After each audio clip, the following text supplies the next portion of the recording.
ಶ್ರೀ ಗುರುಭ್ಯೋ ನಮಃ. ಹರಿ ಓಂ. ಶುದ್ಧಾನಂದೋರು ಸಂವಿದ್ಯುತಿ ಬಲಬಹುಲವೋದಾರ್ಯ ವೀರ್ಯಾದಿದೇಹಂ ಚಿಂತಾ ಸಂತಾಪಲೇಪೋದ್ಭವ ಮೃತಿಮುಖರಾಶೇಷದೋಷಾತಿದೂರಂ ಸದ್ಭಿರ್ವೈರಾಗ್ಯಭಕ್ತಿಶ್ರುತಿಮತಿನಿಯತಧ್ಯಾನಜಜ್ಞಾನಯೋಗಾತ್ ಗಮ್ಯಂ ವಂದೇ ಮುಕುಂದಾಭಿಧಮಮಲಮಲಂ ಬ್ರಹ್ಮವೇದಾಂತವೇದ್ಯಂ ಅಭ್ರಮಂ ಭಂಗರಹಿತಂ ಅಜಡಂ ವಿಮಲಂ ಸದಾ ಆನಂದತೀರ್ಥಮತುಳಂ ಭಜೆ ತಾಪತ್ರಯಾಪಹಂ ಮೂಕೋಪಿ ಯತ್ಪ್ರಸಾದೇನ ಮುಕುಂದಶಯನಾಯತೆ ರಾಜರಾಜಾಯತೆ ರಿಕ್ತೋ ರಾಘವೇಂದ್ರಂ ತಮಾಶ್ರಯೇ ಆಪಾದಮೌಲಿಪರ್ಯಂತಂ ಗುರುಣಾಮಾಕೃತಿಂ ಸ್ಮರೇತ್ ತೇನ ವಿಘ್ನಾಃ ಪ್ರಣಶ್ಯಂತಿ ಸಿದ್ಧ್ಯಂತಿ ಚ ಮನೋರಥಾಃ. ಶ್ರೀ ಹರಿವಾಯು ಗುರುಗಳ ಚರಣಾರವಿಂದಗಳಲ್ಲಿ ಭಕ್ತಿಪೂರ್ವಕ ಪ್ರಣಾಮಗಳನ್ನು ಅರ್ಪಿಸಿ ಮನೋನಿಯಾಮಕರಾದ ಮಹರುದ್ರದೇವರ ಕ್ಷೇತ್ರ ನಂಜುಂಡೇಶ್ವರ ಶ್ರೀಕಂಠೇಶ್ವರನ ಸನ್ನಿಧಾನದಲ್ಲಿ ಶ್ರೀ ಗುರು ಸಾರ್ವಭೌಮರ ಸ್ವಪ್ನಲಬ್ಧ ಪ್ರತೀಕ ಸನ್ನಿಧಾನದಲ್ಲಿ ಹಾಗೂ ಇನ್ನಿತರ ಗುರು ಸಾರ್ವಭೌಮರ ಪರಂಪರೆಯಲ್ಲಿ ಬಂದಂತಹ ಯತಿಗಳ ಸನ್ನಿಧಾನ ಕಪಿಲಾ ನದಿ ತೀರ್ಥ. ಕಪಿಲ ನದಿ ಬಹಳ ಶ್ರೇಷ್ಠವಾದ ನದಿ. ಕಪಿಲಾ ನದಿ, ಕಾವೇರಿ ಕಪಿಲ ನದಿಗಳ ವಿಶೇಷ ಸನ್ನಿಧಾನ. 2 ದಿನಗಳ ಕಾಲ ಗುರುಗುಣ ಸ್ತವನದ ಬಗ್ಗೆ ಹಾಗೂ ಗುರು ಸಾರ್ವಭೌಮರು ರಚನೆ ಮಾಡಿದಂತಹ ಸರ್ವಸಮರ್ಪಣ ಗದ್ಯ ಅಂಥೇಳಿ ಒಂದು ಪುಟ್ಟ ಕೃತಿ, ಅದರ ಬಗ್ಗೆ ಪ್ರವಚನ ಮಾಡ್ತಾ ಇದ್ದೇನೆ. ನಾವು ಜೀವನದಲ್ಲಿ ಸಂಸಾರದ ಅನೇಕ ಕಷ್ಟಗಳನ್ನು ಅನುಭವಿಸ್ತಾನೆ ಇರ್ತೇವೆ. ಆ ಕಷ್ಟಗಳ ಅನುಭವ ಹೆಚ್ಚಾದಾಗಲೇ ಮನುಷ್ಯನಿಗೆ ಅದು ಬೇಡ ಅಂತ ಅನಿಸೋದು. ಮೊದಲೇ ಸಂಸಾರ ಯಾರಿಗೂ ಬೇಡ ಅಂತ ಅನಿಸಿರಲ್ಲ. ಆದರೆ ಹೆಚ್ಚೆಚ್ಚು ಕ್ಲೇಶಗಳು ಪಡುವ ಹಾಗಾದಾಗ ಅದನ್ನು ಬೇಡ ಇನ್ನು ಅಂತ ಅನಿಸ್ಲಿಕ್ಕೆ ಶುರು ಆಗ್ತದೆ. ಆವಾಗ ಮನುಷ್ಯ ಏನು ಮಾಡಬೇಕು? ಅತಿ ಹೆಚ್ಚು ದುಃಖಗಳನ್ನು ಅನುಭವಿಸುವಾಗ ಅವನು ಏನು ಮಾಡಬೇಕು? ಅದನ್ನು ಪರಿಹಾರ ಮಾಡಿಕೊಳ್ಳಿಕ್ಕೆ ಅದರ ಉಪಾಯ ಏನು? ಮನುಷ್ಯ ತನ್ನ ದುಃಖಗಳನ್ನು ಕಳೆದುಕೊಳ್ಳಿಕ್ಕಿರುವ ಉಪಾಯ ಅಂದರೆ ಉತ್ತಮವಾದ ಗುರುಗಳ ಹಾಗೂ ಭಗವಂತನ ಅನುಗ್ರಹ ಸಂಪಾದನೆ ಮಾಡಬೇಕು. ಕಷ್ಟಗಳು ದುಃಖಗಳು ಕಲ್ಲಿಗಂತೂ ಬರಲ್ಲ. ಕಲ್ಲಿಗೆ ಬರ್ತದೆ, ಮರಕ್ಕೆ ಬರ್ತದೆ ಅಂತ ಯಾರಾದರೂ ಹೇಳ್ತಾರ? ಕಷ್ಟಗಳು ಬರೋದೇ ಮನುಷ್ಯರಿಗೆ. ದೇವತೆಗಳಿಗೆ ದುಃಖ ಅಂತ ಇಲ್ಲೇ ಇಲ್ಲ. ದುಃಖ ದೇವತೆಗಳಿಗಿದೆ ಅಂದರೆ ಏನರ್ಥ? ಮನುಷ್ಯರಿಗೆ ದುಃಖ ಇರೋದು, ಮನುಷ್ಯರಿಗೇ ಇರೋದು ಅವೆಲ್ಲ ಕಷ್ಟಗಳು. ಅದನ್ನು ಆತ ಪರಿಹಾರ ಮಾಡಿಕೊಳ್ಬೇಕಾದ್ರೆ ಅವನು ದೇವತೆಗಳನ್ನು, ಗುರುಗಳನ್ನು ಶರಣು ಹೋಗಿ ಅವರ ಅನುಗ್ರಹವನ್ನು ಪಡೆದು ಆ ತನ್ನ ದುಃಖಗಳನ್ನು ಪರಿಹಾರ ಮಾಡಿಕೊಳ್ಬೇಕು. ಈ ನಿಟ್ಟಿನಲ್ಲಿ ಹಿಂದಿನಿಂದ ಪರಂಪರೆಯಲ್ಲಿ ಅವರವರ ಗುರುಗಳನ್ನು ಆಶ್ರಯಿಸಿ ತಮ್ಮ ಕ್ಲೇಶಗಳನ್ನೆಲ್ಲ ಪರಿಹಾರ ಮಾಡಿಕೊಂಡು ಬಂದದ್ದನ್ನು ನಾವು ನೋಡ್ತಾನೆ ಇದ್ದೇವೆ. ವಿಶ್ವಮಾನ್ಯರಾದಂತಹ ಗುರುಗಳು ಅಂದರೆ ಮಂತ್ರಾಲಯ ಗುರು ಸಾರ್ವಭೌಮರು. ಅವರು ಎಲ್ಲರ ಕಷ್ಟಗಳನ್ನು ಪರಿಹಾರ ಮಾಡ್ತಾ ಬರ್ತಾರೆ. ಕಾರಣ ಏನು? ಅವರಿಗೇನು ಲಾಭ ಇದೆ ಅಂತಲ್ಲ. ಅವರಿಗೇನೋ ಭಾರಿ ಲಾಭ ಇದೆ, ಈತನ ಕಷ್ಟ ಪರಿಹಾರ ಮಾಡಿಬಿಟ್ರೆ ಅವರಿಗೆ ಬಹಳ ಅದರಿಂದ ಒಳ್ಳೆ ಸುಖ ಸಿಗ್ತದೆ ಅಂತ ಹಾಗೇನಿಲ್ಲ. ಅವರಿಗೆ ಲಾಭ ಇದೆ ಅಂತ ಇನ್ನೊಬ್ಬರ ಕಷ್ಟ ಪರಿಹಾರ ಮಾಡೋದಲ್ಲ ಅವರು. ಹಾಗಾದರೆ ಮಾಡ್ತಾರಲ್ಲ, ಯಾಕೆ ಮಾಡ್ತಾರೆ ಅಂದರೆ ಈ ಕಷ್ಟ ಪರಿಹಾರ ಮಾಡಿದ್ದೇನಲ್ಲ, ಇನ್ನಾದರೂ ದೇವರ ಭಕ್ತನಾಗು ಅಂತ, ಇನ್ನಾದರೂ ದೇವರ ಕಡೆಯಲ್ಲಿ ಮುಖ ಮಾಡು, ಆ ಭಗವಂತನ ಕಥಾಶ್ರವಣ ಮಾಡು, ಅವನ ಅನುಗ್ರಹ ಪಡೀಲಿಕ್ಕೆ ಅಂತ ನೀನು ಪ್ರಯತ್ನ ಪಡು ಅಂತ ಕಷ್ಟಗಳನ್ನು ಪರಿಹಾರ ಮಾಡ್ತಾರಂತೆ. ಅದನ್ನು ನಾವು ಆಲೋಚನೆ ಮಾಡಬೇಕು. ವಾದೀಂದ್ರ ತೀರ್ಥರು ಅಂತ ಗುರು ಸಾರ್ವಭೌಮರ ನಂತರದಲ್ಲಿ ಬಂದಂತಹ ಮಹಾನುಭಾವರು. ಇವತ್ತು ಮಂತ್ರಾಲಯದಲ್ಲಿ ಗುರು ಸಾರ್ವಭೌಮರ ದರ್ಶನಕ್ಕೆ ಹೋದಾಗ ರಾಯರ ವೃಂದಾವನದ ಪಕ್ಕದಲ್ಲೇನೆ ವಾದೀಂದ್ರ ತೀರ್ಥರ ವೃಂದಾವನ. ಅದನ್ನು ಗುರು ಸಾರ್ವಭೌಮರೇ ಹೇಳಿ ಮಾಡಿಸಿದ್ದು ಅಂತ ಪ್ರಸಿದ್ಧಿ. ಗುರು ಸಾರ್ವಭೌಮರೇ ತಮ್ಮ ಪೀಠದಲ್ಲಿ ಹೀಗೊಬ್ಬರು ಬರ್ತಾರೆ, ಅವರಿಗೋಸ್ಕರ ಈ ವೃಂದಾವನ ಇರಲಿ ಅಂತ ಹಾಗೇ ಇಳಿಸಿದ್ರಂತೆ. ಅವರೇ ವಾದೀಂದ್ರ ತೀರ್ಥರು ಅಂತಾರೆ. ಆ ವಾದೀಂದ್ರ ತೀರ್ಥರು ಗುರು ಸಾರ್ವಭೌಮರನ್ನು ಸ್ತೋತ್ರ ಮಾಡಿ ಅವರ ಗ್ರಂಥಗಳಲ್ಲಿರುವ ರಹಸ್ಯವನ್ನೆಲ್ಲ, ಗ್ರಂಥ ರಚನಾ ಕೌಶಲವನ್ನು, ಗ್ರಂಥದಲ್ಲಿರುವ ರಹಸ್ಯಗಳನ್ನೆಲ್ಲ ಸ್ತೋತ್ರದಲ್ಲಿ ಸಂಗ್ರಹಿಸಿ ಜಗತ್ತಿಗೆಲ್ಲ ಸಾರ್ತಾ ಬರ್ತಾರೆ. ಅದನ್ನು ಗುರುಗುಣಸ್ತವನ ಅಂತ ಕರೆದಿದ್ದಾರೆ. ಈ ಗುರುಗುಣಸ್ತವನ ಅಂದರೆ ಗುರುಗಳ ಮಹಿಮೆಗಳನ್ನು ಹೇಳಲಿಲ್ಲ, ಮಹಿಮೆ ಅಂದರೆ ಪವಾಡಗಳನ್ನು ಹೇಳಲಿಲ್ಲ, ಗುರುಗಳ ಗ್ರಂಥಗಳನ್ನು ಅನುಸಂಧಾನ ಮಾಡಿಸ್ತಾ ಬರ್ತಾರೆ. ಮಂತ್ರಾಲಯ ಗುರು ಸಾರ್ವಭೌಮರು ಯಾವೆಲ್ಲ ಗ್ರಂಥಗಳನ್ನು ರಚನೆ ಮಾಡಿದ್ದಾರೆ, ಆ ಗ್ರಂಥಗಳ ರಚನೆಯ ಹಿನ್ನೆಲೆ ಏನು, ಗ್ರಂಥಗಳಲ್ಲಿರುವ ವಿಷಯ ಏನು, ಅದರಿಂದ ಏನು ಪರಿಣಾಮ ಆಯಿತು ಅಂತ ಹೇಳ್ತಾರೆ. ಇದೇ ಗುರುಗುಣಸ್ತವನ ಅಂದರೆ. ಅತ್ಯದ್ಭುತವಾದ ವ್ಯಕ್ತಿತ್ವ ಮಂತ್ರಾಲಯ ಗುರು ಸಾರ್ವಭೌಮರ ವ್ಯಕ್ತಿತ್ವ. ಎಂಥವರನ್ನು ತಮ್ಮ ತಪಶಕ್ತಿಯಿಂದ ಆಕರ್ಷಣೆ ಮಾಡುವ ವ್ಯಕ್ತಿತ್ವ, ಬೇಡಿದ ಇಷ್ಟಾರ್ಥಗಳನ್ನು ಕೊಡುವ ವ್ಯಕ್ತಿತ್ವ. ಹೇಳ್ತಾರಲ್ಲ ಅಪ್ಪಣ್ಣಾಚಾರ್ಯ, ನೀವು ಗುರು ಸಾರ್ವಭೌಮರ ದರ್ಶನ ಮಾಡಿರಿ ಸಾಕು, ಅವರ ದರ್ಶನ ಇರಲಿ, ಅವರ ದರ್ಶನ ಮಾಡಿದವರ ದರ್ಶನ ಮಾಡೋದೇ ದುರ್ಲಭ ಅಂತಾರೆ. ಅಷ್ಟು ಸುಲಭ ಅಲ್ಲ. ಅವರ ದರ್ಶನ ಮಾಡಿ ಅವರನ್ನು ಅನುಗ್ರಹ ಪಡೆದು ಅವರಿಂದ ಅನುಗ್ರಹಿತರಾದಂಥವರನ್ನು ನೋಡಿದರೆ ಸಾಕಂತೆ ನಮ್ಮ ಕಷ್ಟಗಳು ದೂರ ಆಗ್ತವೆ. ತದ್ದರ್ಶನಂ ತುರಿತ ಕಾನನದಾವಭೂತಂ ಅಂತ ಮಂತ್ರಾಲಯ ಸ್ತೋತ್ರದಲ್ಲಿ, ಗುರು ಸಾರ್ವಭೌಮರ ಸ್ತೋತ್ರದಲ್ಲಿ ಹೇಳ್ತಾರೆ. ಅಂಥ ಮಹೋನ್ನತವಾದ ವ್ಯಕ್ತಿತ್ವ ಗುರು ಸಾರ್ವಭೌಮರ ವ್ಯಕ್ತಿತ್ವ. ಅವರ ಬಗ್ಗೆ ಹೇಳುವಾಗ ಗುರುಗುಣಸ್ತವನದಲ್ಲಿ ಹೇಳ್ತಾರೆ, ಮೊದಲು ಪ್ರಾರಂಭದಲ್ಲಿ ಭಗವಂತನನ್ನು ಸ್ತೋತ್ರ ಮಾಡ್ತಾರೆ, ಲಕ್ಷ್ಮೀದೇವಿಯನ್ನು ಸ್ತೋತ್ರ ಮಾಡ್ತಾರೆ, ಆಮೇಲೆ ಮುಖ್ಯ ಪ್ರಾಣನ 3 ಅವತಾರಗಳನ್ನು, ಜಯತೀರ್ಥರನ್ನು, ವಿಬುಧೇಂದ್ರ ತೀರ್ಥರನ್ನು, ವ್ಯಾಸರಾಜರನ್ನು, ವಿಜಯೇಂದ್ರ ತೀರ್ಥರನ್ನು, ಸುಧೀಂದ್ರ ತೀರ್ಥರನ್ನೆಲ್ಲ ಸ್ತೋತ್ರ ಮಾಡ್ತಾರೆ. ಆಮೇಲೆ ಉಪೇಂದ್ರ ತೀರ್ಥರನ್ನು ಸ್ತೋತ್ರ ಮಾಡಿ ಗುರುಗುಣಸ್ತವನದಲ್ಲಿ ಹೀಗೆ ನಾನು ಸ್ತೋತ್ರ ಮಾಡಲಿಕ್ಕೆ ಹೊರಟಿದ್ದೇನೆ ಅಂತ ಪ್ರಾರಂಭ ಮಾಡ್ತಾರೆ ಮುಂದೆ. ಹಾಗಾಗಿ ಪ್ರಾರಂಭದ ಗುರುಗುಣಸ್ತವನದ ಕೆಲವು ಶ್ಲೋಕಗಳೆಲ್ಲ ಅದು ಮಂಗಳ ಶ್ಲೋಕಗಳು. ತಮ್ಮ ಗುರುಗಳನ್ನು ಸ್ತೋತ್ರ ಮಾಡ್ತಾ ಪರಂಪರೆಯಲ್ಲಿ ಬಂದವರನ್ನೆಲ್ಲ ಮಾಡಿದ್ದಾರೆ. ಗುರು ಸಾರ್ವಭೌಮರನ್ನು ಸ್ತೋತ್ರ ಮಾಡುವ 10ನೇ ಶ್ಲೋಕ ಒಂದಿದೆ. 10ನೇ ಶ್ಲೋಕದಲ್ಲಿ ಧೂತಾವದ್ಯೈರವಿದ್ಯಾ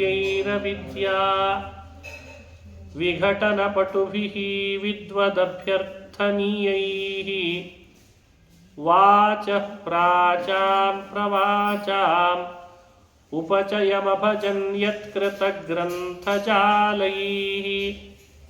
ಸಂಖ್ಯಾವಂತೋ ಯಮಾಹುಃ ಮುಹುರಖಿಲಕಲಾಮೂರ್ತಿಮುದ್ವೇಲಕೀರ್ತಿಃ ಧೀರಶ್ರೀರಾಘವೇಂದ್ರಃ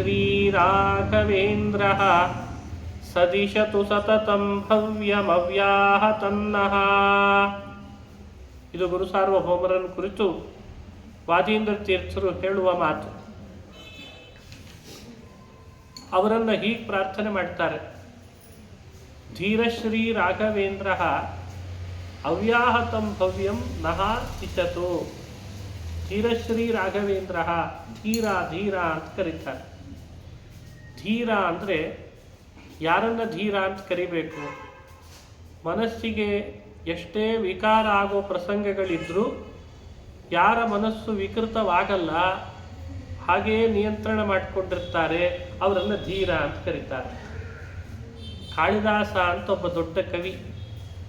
ಆ ಕವಿ ಧೀರ ಯಾರು ಅಂತ ವಿವರಣೆ ಕೊಡ್ತಾ ಹೇಳ್ತಾನೆ, ವಿಕಾರ ಹೇತೌ ಸತಿ ಯೇಷಾಂ ಚೇತಾಂಸಿ ನ ವಿಕ್ರಿಯಂತೆ ತಯೇವ ಧೀರಾಹ ಅಂತಾನೆ.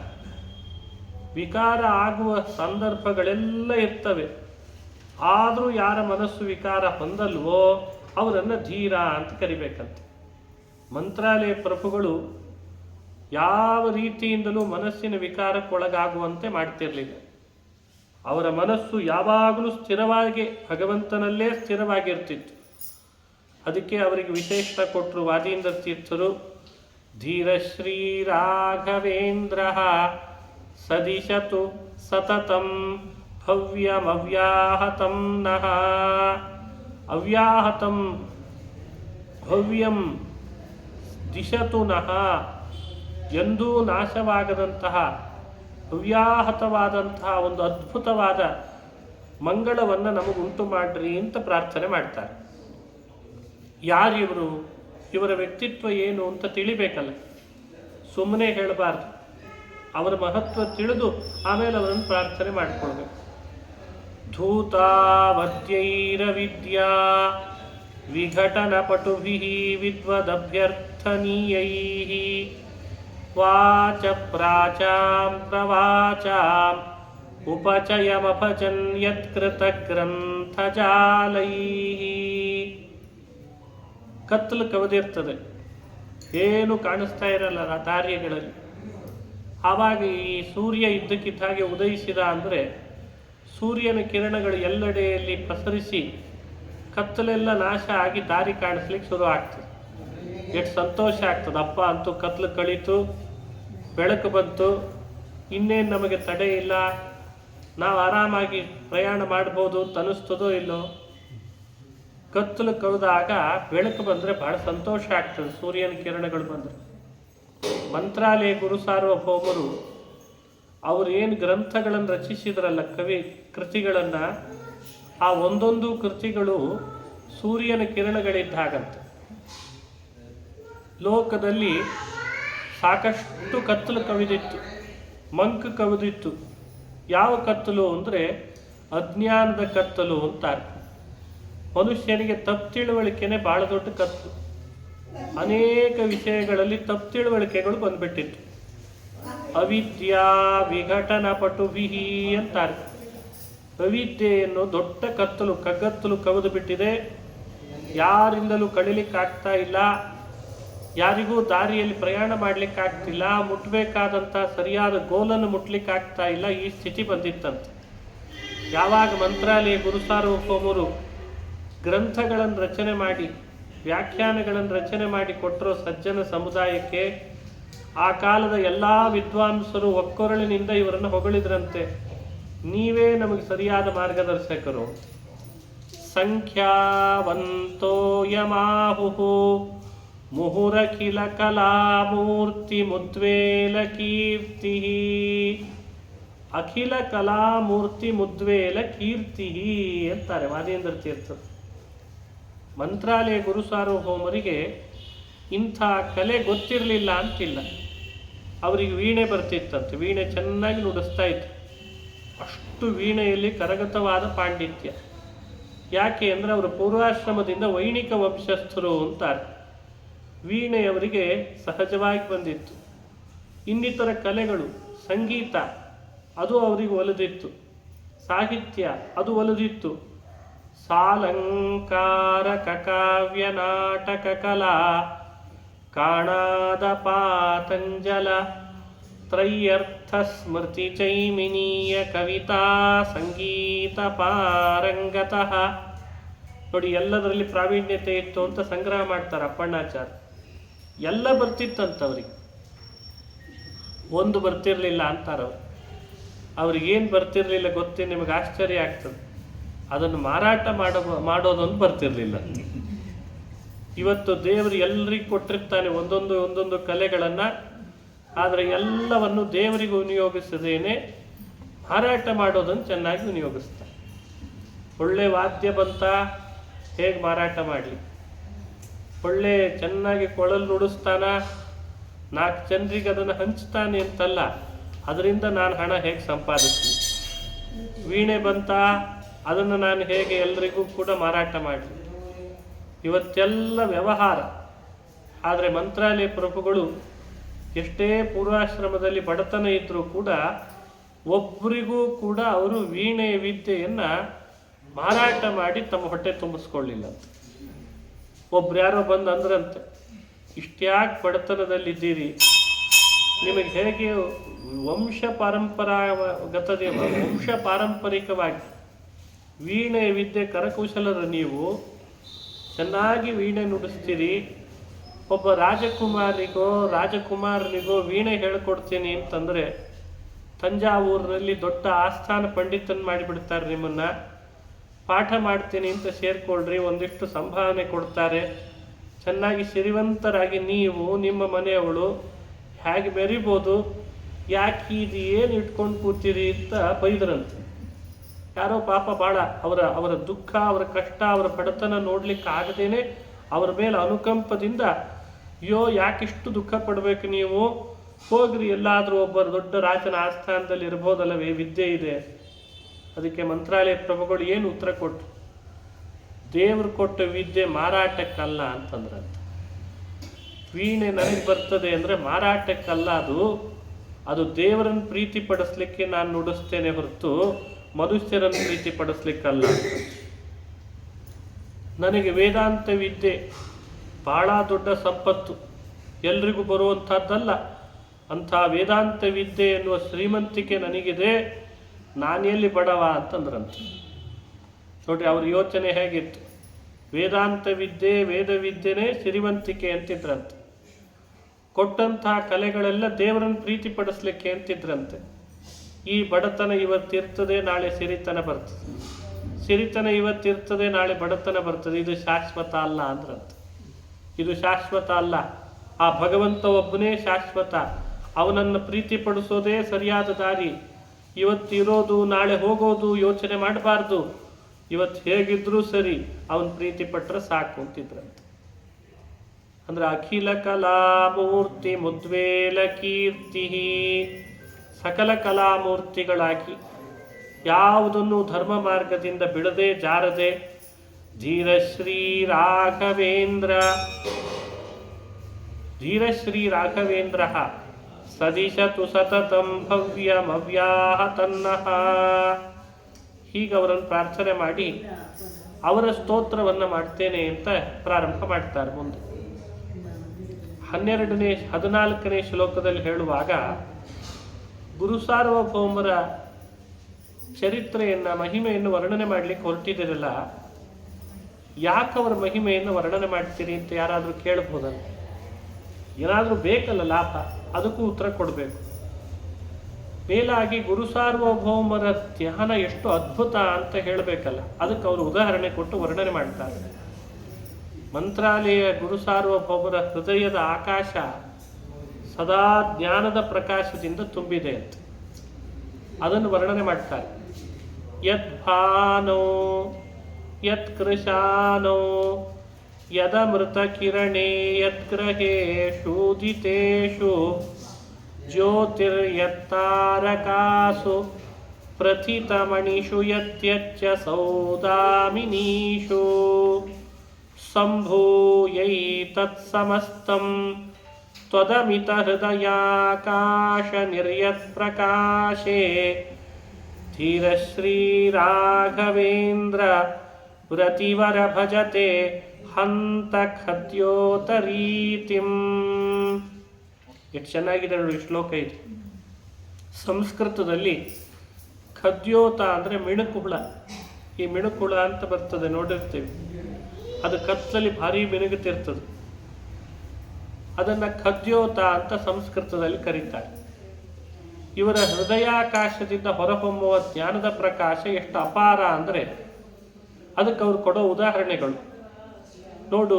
ಸೂರ್ಯನಲ್ಲಿಯೂ ಪ್ರಕಾಶ ಇದೆ, ಯತ್ ಭಾನೋ, ಸೂರ್ಯನಲ್ಲಿ ಪ್ರಕಾಶ ಇದೆ. ಯತ್ ಕೃಶಾನೋ, ಅಗ್ನಿಯಲ್ಲಿ ಬೆಳಕಿದೆ, ಅಗ್ನಿಯಲ್ಲಿ ಕೃಶಾನೋ ಅಂದರೆ ಬೆಂಕಿ. ಯದಮೃತ ಕಿರಣೇ, ಅಮೃತ ಕಿರಣ ಅಂದರೆ ಚಂದ್ರ, ಅವನಲ್ಲಿಯೂ ಸಾಕಷ್ಟು ಪ್ರಕಾಶ ಇದೆ. ಸರಿ, ಅವನನ್ನು ತಗೊಂಡು ಬಾ.